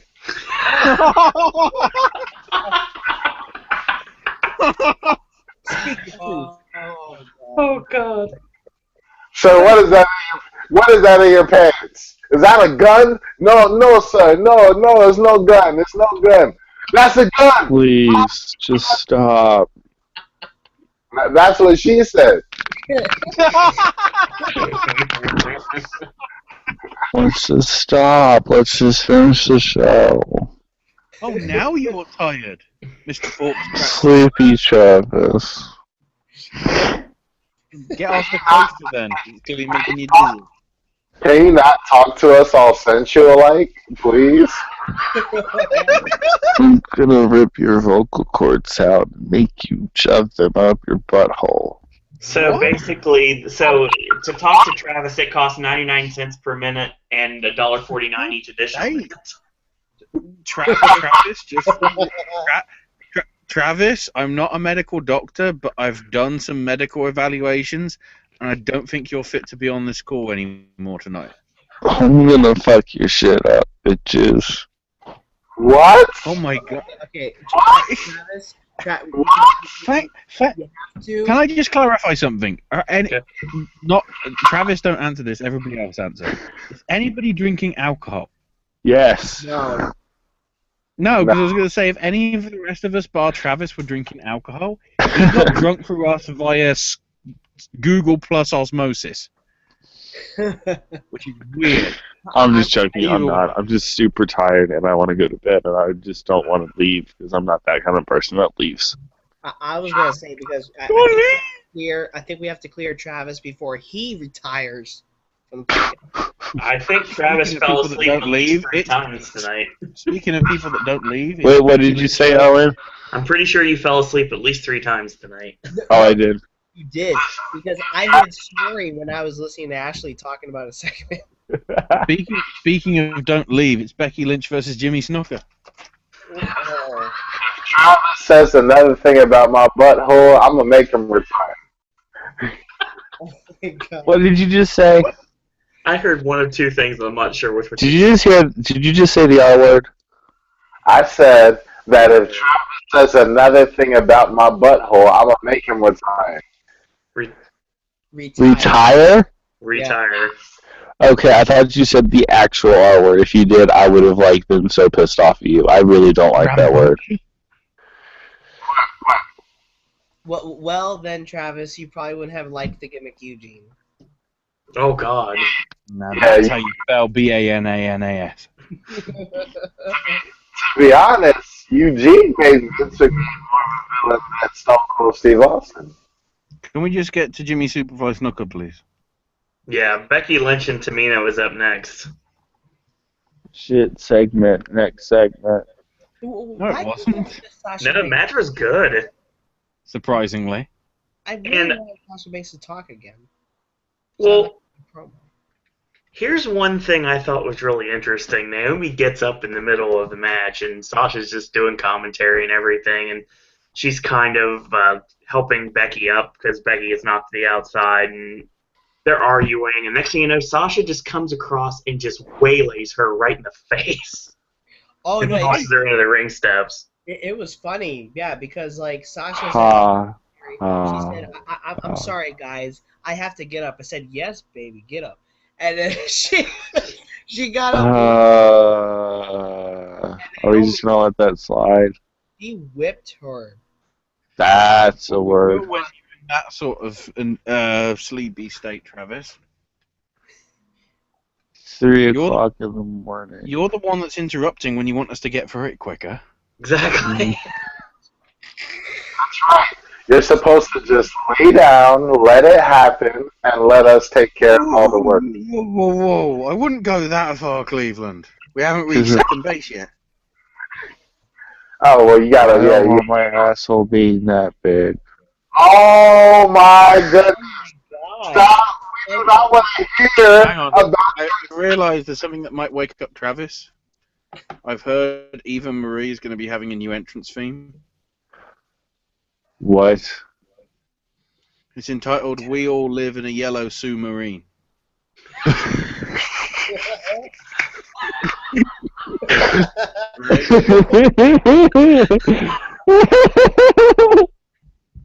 Now you woke him up.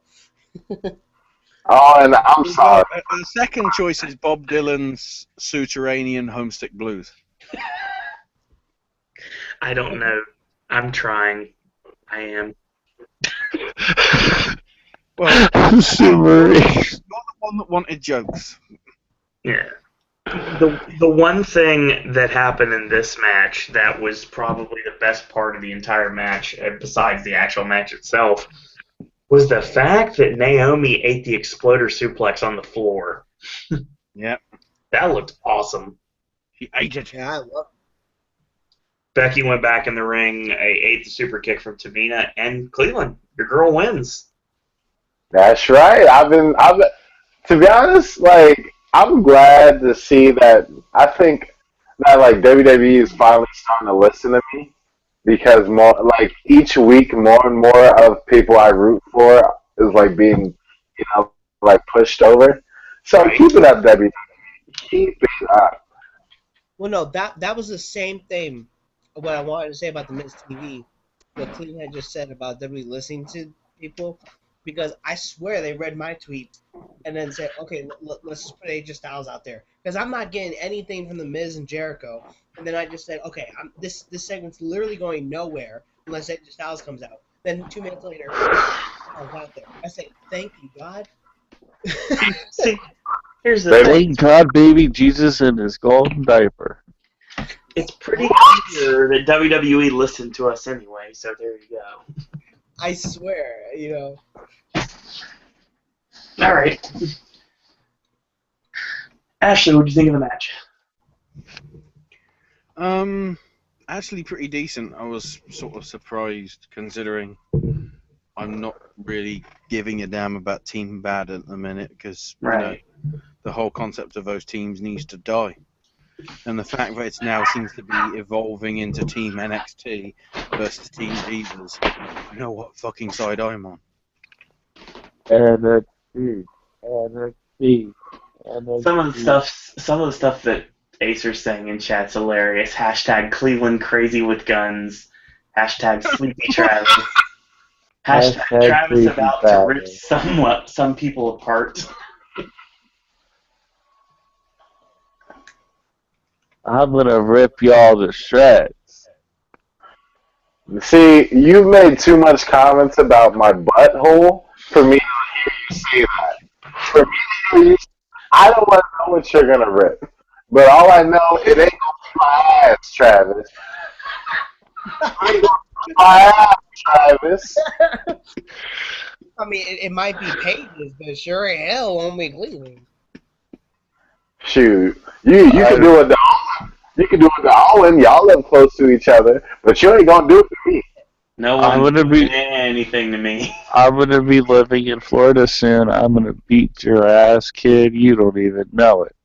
You ain't doing nothing to my ass, nigga. You ain't doing nothing. I'm trying to go this whole segment without saying the N-word. But y'all always gotta make me say it. You ain't touching no ass over here, nigga. You ain't touching no ass. I challenge you to a martial arts contest. I believe Martin Lawrence actually said it best. Well, I believe in a thing called love. Just listen to the rhythm of my heart. I believe during You So Crazy, he was talking about, Mama said, lock my ass. Mama said, lock my ass. What the heck, Owen? I believe in a thing called love. And that's why I'm gonna beat your arse. So we can, Get blocked. you know, if we don't take this home soon, Travis is probably gonna have his head start spinning. So Yeah, because this is what I think is funny. We just had a viewer tune in because it said 5 watching now, and then 6, and then as that all that just happened, it went from 6 to 5. So someone just came in and say, "Oh fuck this shit, I'm out." He heard me say, "I'm gonna beat your martial arts ass," and he's like, what the fuck?" Okay. Stop saying the same line because then we're not gonna lose even more listeners. Acer, well, I think we're keeping them because what Acer is saying in the chat. Acer just said, hashtag don't mess with Cleveland's asshole and butthole. Hashtag Blackbeard knows what's up with those asses. Hashtag So does that mean that means that Cleveland has 2 buttholes? He has an asshole and he's a butthole. Oh my goodness, can we stop talking about my rectal area, please? Oh, so now you have 3. You have an asshole, a butthole, and a rectal area. those You're about to get blocked on Twitter. You are about to get blocked on then you'll know what I feel like, Travis. The Acer said those N-words, it's about to EXPLOD explode. It's going to be a slobber knocker, yo. And we just lost another viewer, but we gained 2 viewers just now. God dang it. Can we... We'd be good. We'd be good. No, you better be good, because if you don't, I'm going to be like LeBron, and I'm taking my talents to the West Side. Oh. well, we all know why you want to take your talents to the West Side. Because The west side of the country. I like them white bitches. Come with this motherfucking Popcast. I'm trying. I really am. Oh no, I know you are, Owen. The rest of these cunts aren't. Hey, I had to say what was in the chat. Okay, do we have any more thoughts on Tamina and Becky before we move on? Ball game. It was beautiful, and it was kind of cool to see Sasha, get hit by Naomi, because I've always been talking about Naomi versus Sasha, so it's good. It's good to see. Do I believe that they're a credible threat? No. They are doing a tag match at Fastlane. It was announced tonight that it's going to be Becky and Sasha against And Bad. that's why they're not a credible threat. If they were, they'd mysteriously be added to the Divas match rather than have it be bloody Brie Bella. Right. Primo. I loved how Sasha Banks had all the Bailey bands on her wrist. I thought That was very well done. kind of surprised they let her go out with it. After Well, she here's the thing. dogged- Is that the calm before the Bailey storm of her coming to the main roster? I hope for her sake, no. I hope for her sake no either. So, New Day are backstage talking to a mysterious person saying, "Oh, we think you're a perfect fit. Do you accept?" And it's Do you accept the llama penis? It's bloody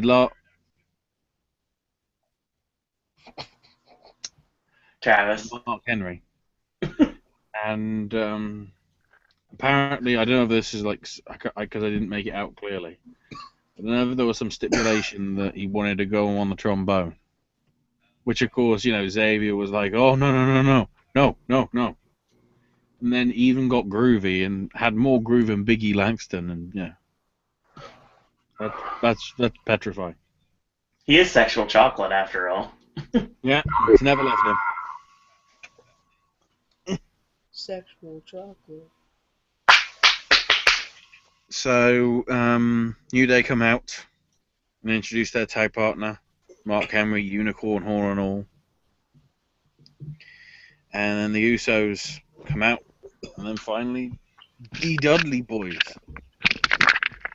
So your main event, the tag team tables match, with the new Henry, whatever you call the Mark Day, I don't know, whichever you want to call it, I like that. versus the Uso Boys. Mark, yeah. How low Mark Henry went when it came to dancing was pretty surprising. Just called him sexual chocolate for no reason. No, I mean, he came out and he got down so low to the ground. I said, "Oh." And if you get named something like that, you got named it for a reason. They call me elevator. They call me elevator. Sorry, look it up. Google me. Basically, the match was a little bit long, but it worked for what it was. Super kick party for everyone, and Xavier got put on a table. Big E shoves him off, and Devon ends up in the ring. So Big E is victimized with a 3D right through the table, and the Usos and the Dudleys win. But that's not what the match was about. The match was about what happened afterwards. First off, Jey Uso was holding his knee afterwards, and everybody was like, "Oh no, not another injury.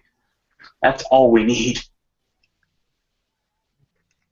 But it was put a stamp on the entire segment with the Dudley Boys going back to their heelish roots, destroying the Usos, 3D'ing Jimmy through the table, and super bombing Jay through a table.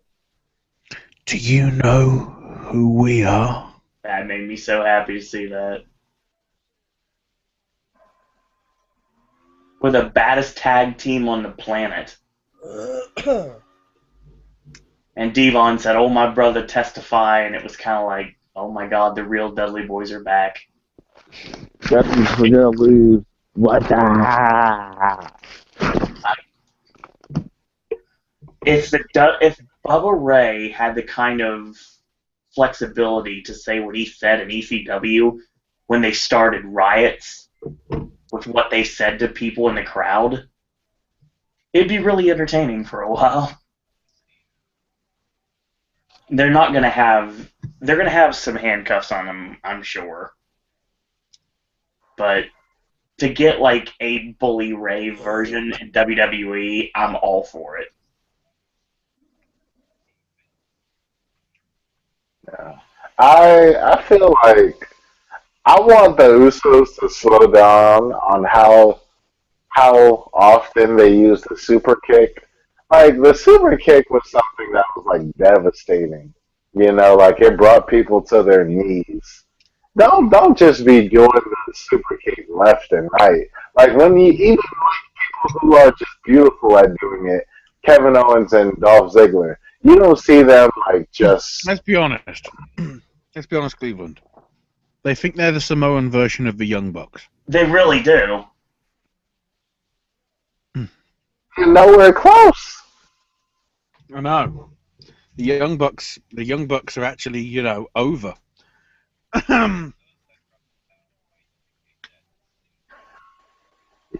Yeah, like earlier when we were actually doing the promo for the match, the Dudleys were like, "Oh, like because everybody wants to see us beat the Dudleys and beat the New Day." And the crowd booed them off the damn building. Hell no, we don't want to see that. We want to see New Day win. Well, no, the best bit was, the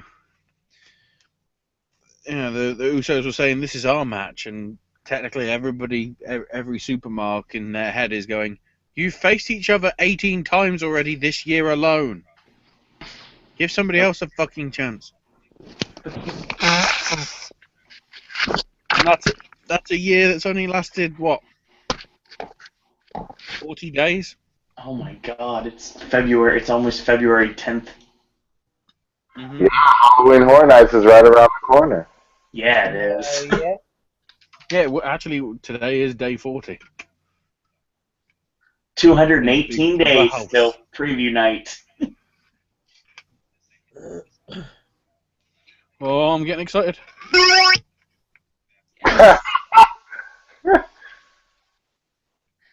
It was a solid way to end the show. It's a long time coming for the Dudleys to go heel because anybody that doesn't understand that heel Dudley Boys are some of the greatest things you possibly could see in tag team wrestling, it's, like I said, it's long overdue, and I'm glad it's finally happening. The problem is there's no babyface tag teams now. The thing is, if they think it's going to get the Usos over, It's gonna get worse.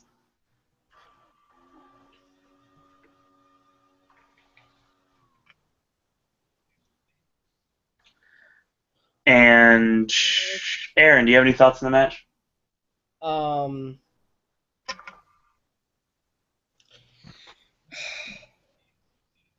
I liked it.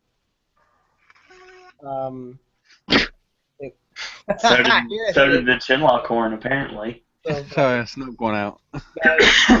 No. Honest thoughts about the match. I feel like it was a filler and a house show match at times, and like some just like, can we just get the fuck on? I mean, like, yeah, I just want to see Daniel Bryan. Like everybody, I probably was in that audience, like just like that. I mean, they'll wake up. Get the fuck on! Get the tables, Get the fuck on with it! But like everyone stopped and freaked out over Dudley Boy's turning heel. And when I started hearing the boos, I'm like, yes, I love when the Dudley Boys are heel. This is what will make them relevant again, because they became irrelevant after a little while because their run in WWE was pathetic. You're irrelevant. Huh? You're irrelevant. You've been irrelevant since the podcast. Yeah. Shoot. Okay, I'm just fucking. But anyway, Aaron turned heel. just a huge heel turn, memorable show. But yeah. No, I love it though. It was not surprising though because we've seen Bubba Ray tweet on Twitter. You guys want to see like Bully Ray or something come back, like the bad side of me. So Hell yes, we do. loved it.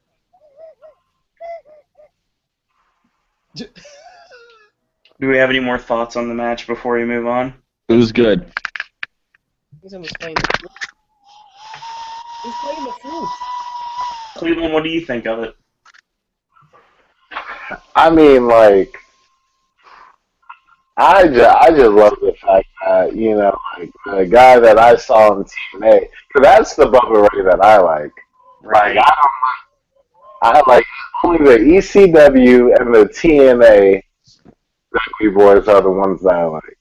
So, like, when I saw them becoming, I'm like, dudes, what's the point of you guys even being on the show anymore? Like, just leave. But now, like, and seeing like the power bomb through the table, the last person I saw that happen to was Dixie Carter, which was beautiful. So I can't wait to see what they do with them now. I hope Devon dresses up as a pastor and starts saying the most outlandish shit in the crowd.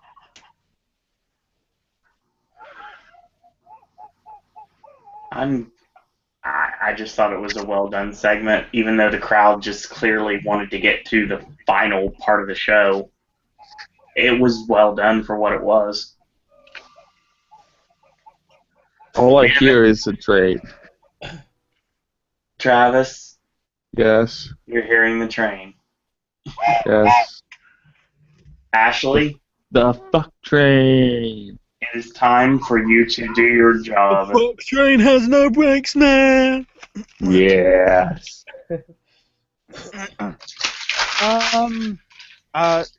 To be honest, I don't know why the match happened, and then the heel turn happened, and I was like, thank God there was a purpose for this match. See, that's the reason the match happened in the first place. It was to turn the Dudley's heel. Yeah, the idea is the crowd was supposed to be chanting New Day sucks, and they were supposed to boo the heel turn. They cheered the New Day and cheered the heel turn. Thanks, Seattle. They even chanted- reputation they- precede you. They even chanted ECW. Isn't Seattle about as far away from ECW as you can bloody get? Pretty much. Apart from Alaska.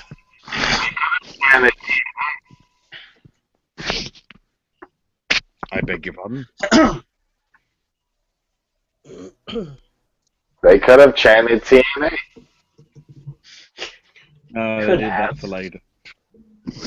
They could have chanted Lucha. Well, that's for Lucha Dragons and Lucha Underground, so they could always be chanting Lucha. So we are moving on to the final segment of the evening. My boy Debra Yes. Oh boy, let me get the tissues ready. in the 35. So Brian came out, thunderous reception as you'd expect, and I think didn't even speak for 4 to 5 minutes because the crowd were that marking out. I love those kind of moments. And, it started off early by saying, he could close his eyes and just feel the response from the crowd. And that's something you're not supposed to do in wrestling because you're not supposed to close your eyes. And he got a chance to breathe it in for one moment and he'll never forget it. So, first up, he wants to address the elephant in the room. No, not that one. I didn't want to cut my beard either, guys. But the fact of the matter is, I needed to trim it down because I needed to get a haircut. And a big beard with a haircut makes you look like Braun Strowman. And then hair for the Wigs for Kids charity, which gives wigs to children that have cancer or leukemia or any sort of disease, just to, make them fit in better with their friends rather than, have to go basically, with no hair because of chemo and whatever. Then, of course, turns there's to the kids other that are issue. going to have Daniel Bryan's hair. That's amazing. Then he turns to the other issue. And, of course, the crowd are going, no. And he says, look, I don't want to say it either, but gotta be said. I've been wrestling since the age of 18, and within the first 5 months of my career, I got 3 concussions. That was a shock. I never knew that. And over the last 16 years, the numbers on them have built up, and the doctors sort of begin to tell you that it's time to give it up. Despite all that, all his medical checkups said he was fine, and he was ready to come back at any sort of moment's notice. He loved the journey more than anything else in life. But he did a test a few weeks back, clearly to a different doctor than the one that they talked about that supposedly cleared him. And for the first time, the docs were actually concerned because they were noticing possible signs of abnormalities. And considering he's got a family and that he and Brie want kids, adding the fact that yes is the thing that Brie screams all the time in bed. Yeah, she does. We all know it to be true. Holy shit chants galore. So, That's another thing that Brie says in bed. He announces his retirement, and he's been through a whole heap of emotions, but today it's all about gratitude. He's grateful to everyone for everything that he's done, then focus on his loves, which of course starts off with the Seahawks. Then his entrance music, and when the little wow of his entrance music starts up, he does put a smirk just comes up on his face backstage, because he knows basically what comes next. He loves hitting the ropes and diving outside into the ring barrier. It makes him feel like Superman. He's just loved wrestling wherever there's wrestling to be, whether it be in parking lots of gas stations or in front of 70,000 people at WrestleMania 30. He's got to meet a ton of great people, like Kane, like his mentor William Regal, and children stronger than he could ever be, like little Connor. The fact of the matter is, wrestling doesn't owe anyone anything. Everyone does what they do because they love to do it. And then, of course, the fans got behind him. This little underdog, this 5'9", 195-pound man, and just the way the fans got behind him made him feel more than just that small guy. And it was in the arena 2 years ago. This is where he talked about the Occupy Raw, but I think what he means is the total unification thing, TLC, when they had God knows how many former WWE champs in the ring.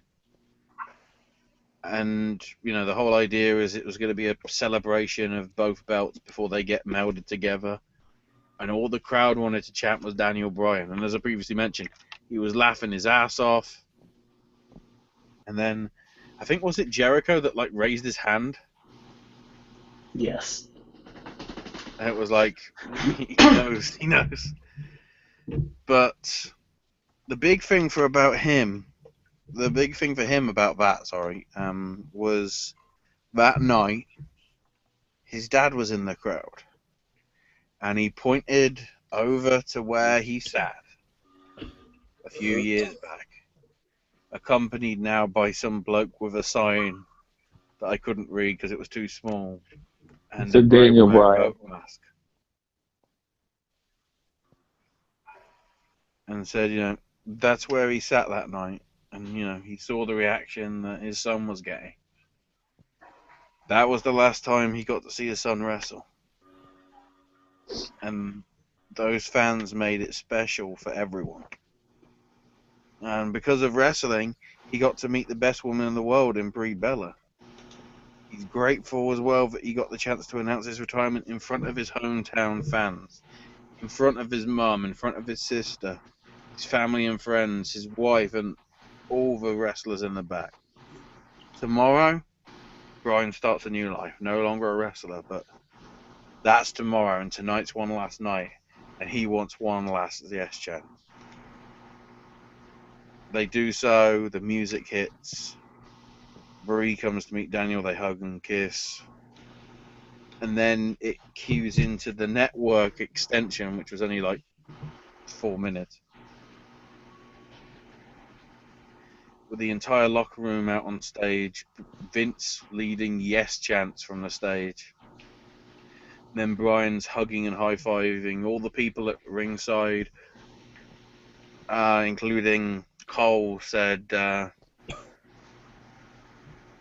what was it? He said thank you or something like that. No, it was like, I'll miss you, kid, or something. Yeah, something like that. But JBL said like thank you or something like that. Yeah. Thank you. Good job. Well done. Well done. That's what it was. JBL said well done. Well done, good job, I think. Yeah. So it goes around the barriers, high-fiving and hugging people and all that. Even doing the barriers up, down the ramp, and then by the entranceway.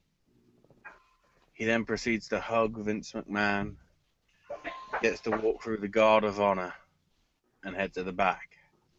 And as Raw goes off the air, we're left with the lasting image of Titus O'Neil getting into a fucking scuffle with Vince McMahon. Whatever that shit was about. funny. I don't No even one know. knows what that was. It was really funny. Like, I think it was like Tyson will say, "Hey Vince, I'm gonna get a push." Ah, shut up! You're not gonna push. He shoulder checked him. He literally did. It was really He funny. said, okay, Titus was like, hey man, am I gonna get a push? He's like, yeah, you're gonna get a shoulder push. I would like to mention on the YouTube channel of WWE, easily the most viewed videos of the show so far in terms of highlights is about Daniel Bryan. No shit, Sherlock. I know, right? I thought it was going to be Titus O'Neil beating the shit out of Vince McMahon. Titus O'Neil has been fired right on the spot. I thought it Really? No. If Titus got fired, that would suck. They would have lost. They would have lost 2 people on main roster.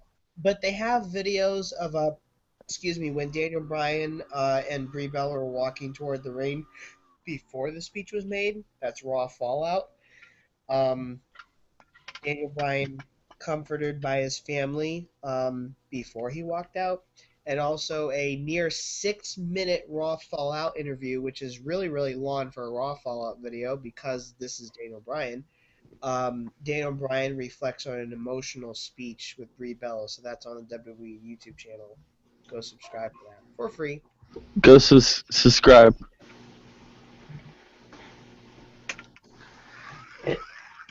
It was. I like how Daniel Bryan had a sense of humor, like when he said, oh, that's what Brie says every night. I was like, oh my god, I could not. That's what she said. That's what she said. That's what she said. That's what she said. That's what she said. Oh my god, shut up. Yeah, it's almost like when he said that, I'm like, oh, he's got my humor. That's what I would say. No, but like when he said that, I'm like, oh, okay. Then do you want to say something about that since you had a problem with the Rocks promo? Okay, never mind.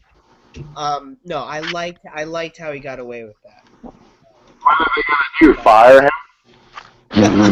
Well, I know. Yeah. It was almost like, what were they Vince gonna comes out and says, "You can't retire. do? You're fired." Well, it was almost like, what are they gonna do with The Rock? He barely works for the company. Like, and it's funny because on that real quick, Now all of a sudden, WWE is encouraging fans to dress up now. Right. Oh, you didn't want them to do it before. Now you give them the freedom to do it now. Oh, I get it. Oh, it's okay. It's okay. No, I'm just saying they What just you thought there was a thing in America called, the First Amendment and freedom of expression and all that? exactly. You think it's a rule that goes out the fucking window? But Daniel Bryan though, I teared up during this. I didn't like full out cry, but I was growing tears in my eyes because like you just think like he hasn't had a long career in WWE per se. But he's had a pretty substantial career. But of course he could have done so much more. And I had the pleasure to see him second row ringside, complimentary tickets to WWE like in 2011. They were actually personally handed to me by Sheamus when I met him at the media interview. And to see Daniel Bryan again at the Raw in October of 2013 in Orlando, those are the only times I've seen him at. I really wish we had seen him in the Royal Rumble, but even then we didn't know. And Daniel Bryan took to Twitter and he wanted WWE to even clear him. So I really actually applaud the fact that WWE didn't clear him because they were really being smart this time. They learned from Chris Benoit. Okay, they learned from that. And for fans to actually say, I couldn't even defend WWE on them when I read these comments like, oh, this is WWE's fault that he's retiring. Yeah, as I said earlier, and Travis explained briefly earlier, that it's a personal choice. He was forced into a corner, but doctors telling him you have to retire. It's his choice. You don't know if he's going to have what Renee Young said in a Facebook interview before I went on the air hours before, and when she was arriving at the arena, she had said it's going to be interesting to see what he does either with WWE or something that's not even WWE related. But every interview with every superstar, basically who you saw tonight on Raw tonight, was saying the same thing. Oh, it's sad. It's difficult. It's terrible. It's like the whole backstage area is just like, oh, what the fuck do we do now? Well, they don't have like their biggest person on the show anymore. Yeah, He's gone. they still have top stars, but yeah, here's the thing, Travis. He was a role model to the entire WWE community. Well, even he's like Cena in different sports. Yeah, he was like a Cena that you could actually love. Hey, fuck that. But whatever. but he's oh, I lost my train of thought. Oh yeah. He became more loved and more over the crowd than in some cases The Rock and Stone Cold. Not combined or just like The Rock and Stone Cold, but even more. Because nobody. Yeah, I'm gonna say something that Joey Styles, as much as I hate him sometimes, being corporate political in WWE, he said something that was so true on Twitter. He said, Daniel Bryan, it will take years in history to realize that Daniel Bryan changed the criteria for WWE recruiting talent. That is so damn true. It is. Because of like I'm being serious right now. Yeah. People like Daniel Bryan make it to where people like me can make it into something like that possibly. Yeah, he's the definition of making dreams come true, not just in WWE, but for anyone in life. That's why, when you say that, Travis, he was a role model for everyone and everything in life. If it wasn't for Daniel Bryan and how WWE recruits talent now, you wouldn't see people like Kevin Owens in WWE. Nope. You wouldn't see people like Sami Zayn in WWE.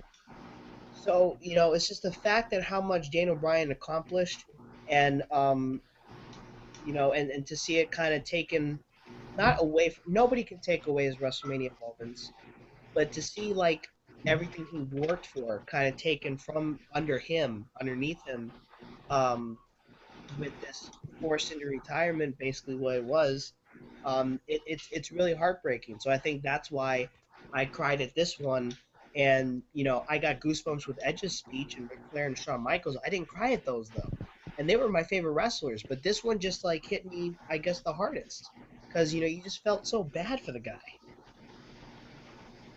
and the outpouring support from the wrestling world and fans, to get this guy trending still on Twitter, even at this time of night, it's just and mainstream media attention. It's sad but an incredible story. And Vince McMahon crying, we'll never see that again. Vince McMahon crying is probably that's when he fucked up. No, just kidding.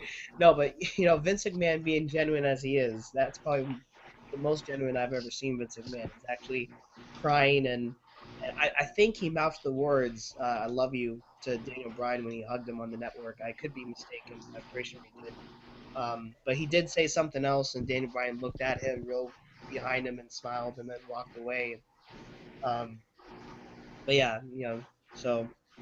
And I loved what Triple H said, was that he was always an A+ player. So again, just it goes back to what Daniel Bryan accomplished. Whatever size you are, whatever person you are, if you have a goat face, or if you don't have a goat face, you can make it somewhere in WWE with the help of the people, because the people can get behind you. Where Daniel Bryan was just doing his job, he was just doing what he loves. He didn't know people were going to get behind him as they did. So. It's a great story. It's a great story.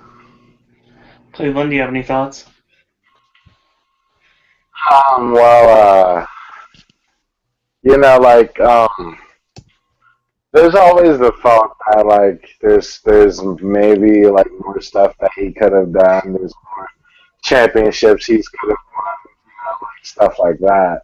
Right. But just like Edge was getting at his retirement speech, because he was upset that he felt like he didn't get to leave on his own terms, but he was informed that he wrestled his whole career under his terms, and that he performed wherever he wanted through his own terms. He knew about his injuries, but still went ahead and did it. Went ahead and still competed. He just told me, and this is the only thing Daniel Bryan isn't doing. That's a way of looking at it.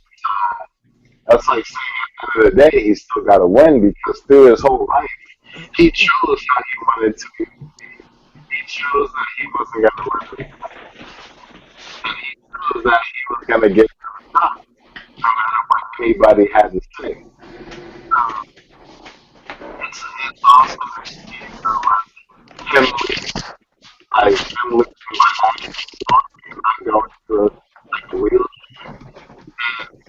Also, you have to believe that he may be tired from wrestling, but he's not going to retire from the WWE. I'm pretty sure he's involved in something, and I can't wait to see what it is. It's interesting to see what the next chapter of Bryan Danielson's life is going to be totally honest.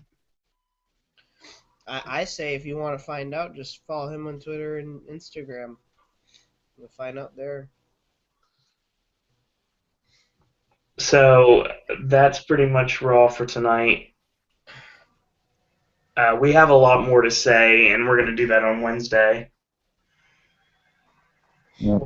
We'll be a little bit more uniform with what we're going to be discussing Wednesday, not all over the place like we were tonight. But then again, it was a rough night anyway, so it's just glad that everything is good now. Bryan Danielson is able to start a family. He's able to walk away from the business on his own terms. And that's pretty much all we need to say at the end of the day. I mean, he's done everything. He's been all over the world. He was the ultimate dragon at one point, literally coming out to the Ultimate Warrior's music. He's had showcase matches with some of the top talent all over the country. He's won every promotions championship you could think of. He's had a storybook career in Ring of Honor. and also in the WWE. He's done it all. I mean, he was the American Dragon before anybody else, and then he transitioned to Daniel Bryan and became everyone's favorite underdog. And now we here on the Popcast Network want to give our 100% thanks to Bryan Danielson for his contributions to the professional wrestling business, professional wrestling industry, and for every fan that has ever bought a ticket to a show, bought a T-shirt, watched a pay-per-view. We all want to thank Bryan Danielson for his contribution to this business, and we thank him for giving us 16 years of his entire life. He has bled for us, he has sweat for us, he has cried for us, and he has entertained for all of us. So once again, from all of us here on the Popcast Network, we want to thank you for everything. Yeah.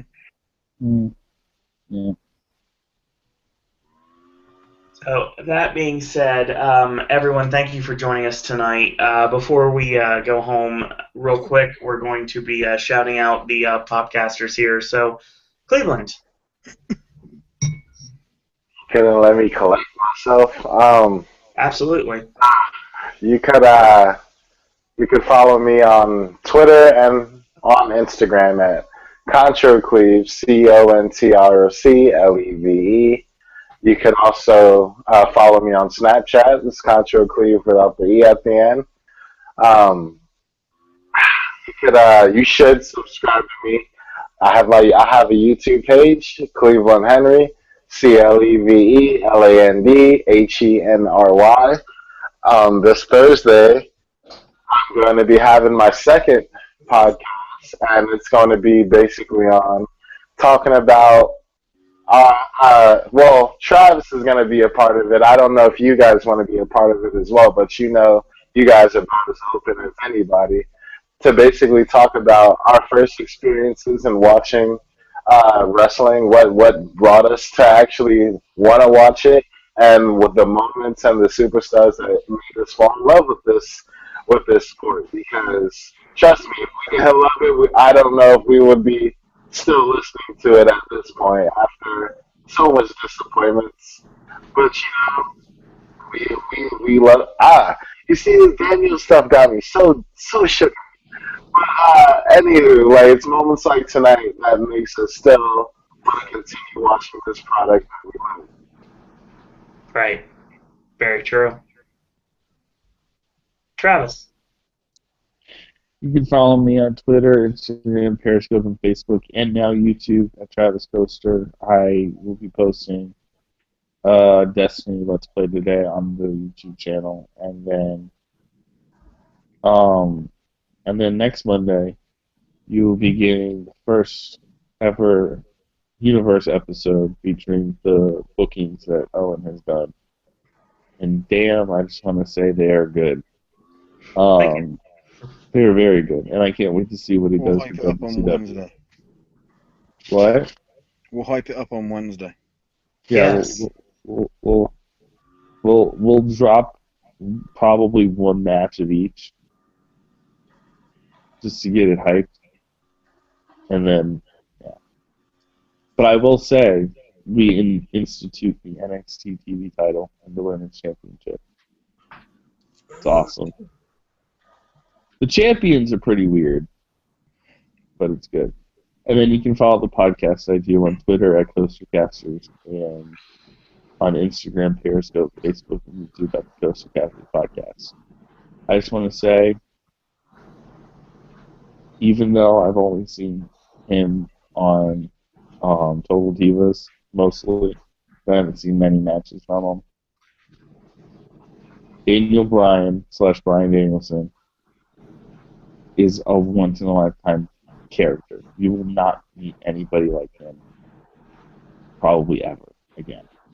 And I feel like he was wronged in life by having this injury, and I wish he didn't have it. I don't wish injuries upon anybody, but there are some people that could use the injury to level their heads a little bit. Roman Reigns.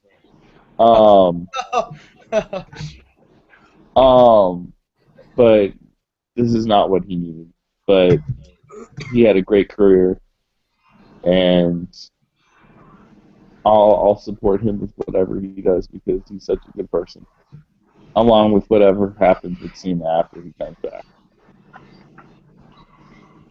Aaron? You can like my Facebook fan page at Mr. Entertainment 92. Also follow me on Instagram as well, Mr. Entertainment 92, and hit me up on Twitter and Periscope, both at Mr. ENT 92 and WrestlingMino and Vine at Mr. Entertainment. Check out my recent vlogs from I believe wrestling shows from Believe 115 to 117 and others, and the Royal Rumble from last month. Subscribe to my YouTube channel where all those are. And catch me on the Wrestling Wednesday Night Popcast right here on Popcast Network, 9:30 p.m. And with Travis and Owen on the Coast Casters Podcast this Friday night at 8:30 p.m. And hopefully with Travis and Owen and, I don't know, maybe Ashley. I will be joining. Seems like a great discussion to have. I always like to talk about how it got into wrestling. That's about it. The last thing I want to say about Daniel Bryan is, I loved how he kept using, the term wrestling, because that's what he was. He was a professional wrestler, not a performer, not a sports entertainer, not in sports entertainment. He was a wrestler in professional wrestling. And I also loved how Corey Graves used the same term on the Raw pre-show, which I meant to have mentioned earlier. And he said, "I know I'm gonna go into dangerous territory using this, but wrestling." I said, "Yes, Corey, say it again." So I loved how he also got away with that because that's what he did. That's what he loved. If you're a wrestler and you love sports entertainment, get out. Because you have to know what you're doing, and know what you got yourself into from the very beginning, and that is professional wrestling. They're two separate entities. So to everything with the moments and the victories and the losses and the breaks in between and the epic returns. Just thank you to Daniel Bryan. Like Travis said, there probably will never be anyone like him ever again. So we'll miss him. Ashley? Check out my podcasts on the SNS Radio Network. The whole indie show covering indie wrestling news and sticks and flicks, movies, games, a whole bunch of other stuff. All can be found on the SNS Radio Network website at www.snsradionetwork.com. I've got my Gaming with Ash segment. Latest one is just sort of looking over games. If I'd have known that game trailers was being killed off, I would have talked about that, but you just announced out the blue during Raw, so too bad. But RIP game trailers. I really hope they just don't shut the site down immediately, because I want to legally download some shit. Oh no, I guess legally, because I have got an account on there. Wow, that's old. You can find me on Twitter at AshIsMyNameUK. Subscribe. All right. Real quick, I do want to thank everyone in chat tonight. I want to thank Rick Magnesium for being in chat tonight. He was the one that delivered the comment talking about most weeks were better than Raw. We very much appreciate your sentiment there. Want to throw a shout out to Dub Zombie for talking about JBL. And the big one, the big one, of course, is Acer. Every single week in chat, Acer brings all the entertainment for the chat room. If you're not joining us live in chat, then you would know what you're missing, but you're definitely missing some really great gold when it comes to Acer. You can follow him on Twitter at Acer1337, yes, in a row, and that is for all the podcasts you should be listening to, wrestling or otherwise. He's a jam-up guy. He definitely knows what he's talking about. Hopefully, sometime down the line, we can get him here on a podcast as well, so you can hear his dulcet tones as well as ours for a change. We will be getting some new people on the Popcaster panel sometime in 2016. I don't know exactly when yet, but when that information breaks, I'll let you guys know. So, real quick, you can follow me on Twitter at Suro and Disney. Follow Pop on Twitter at Popcast Network. And you can go to our Facebook fan page, Suro and Disney Pop. If you want to click a like on that, that'd be pretty sweet. And also, we have a mobile app here on Pop. It is Suro and Disney on iTunes, so check that out. And I'm going to get the movie pilot thing working up very soon. Once that is worked out, I'll tell you more about it. We got a lot of stuff coming this week, a lot of movie coverage. Obviously, we're in Oscar month, so we got the BAFTAs coming this Sunday. So those predictions are coming out on Friday, and so stay tuned for that. We've got Fastlane, of course, next Sunday. We got Sip and Snack. We've got Versus. We got AJ's movie reviews. A bunch of stuff here on Pop and the Popcast Network. Horror Nights coverage coming very soon, too. So stay tuned for more information on that. I want to thank everyone for... Sunday. That's Fastlane. It's 2 Sundays from now. I'm amazed that Travis forgot his rant on SeaWorld. Yeah. Oh, yeah. Fuck the person in the anti-captivity person in the front row that says, we asked for fish tanks. You're dumb shit. Bitch.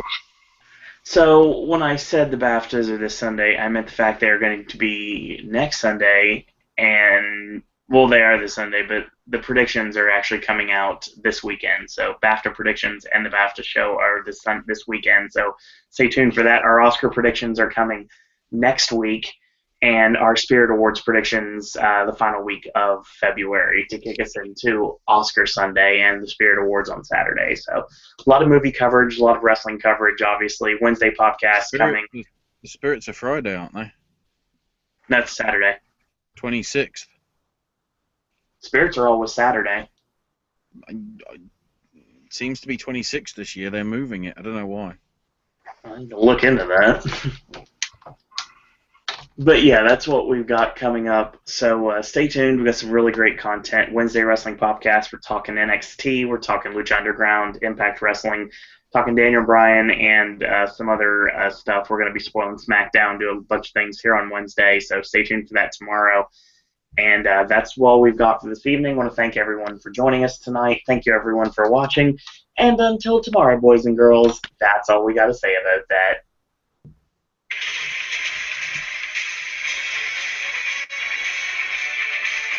Thought you were going to play something else, Ashley. Very nice. For a second, I thought it was the Daniel Bryan theme I thought we were getting the yes chant. song. Yes, yes, yes, yes.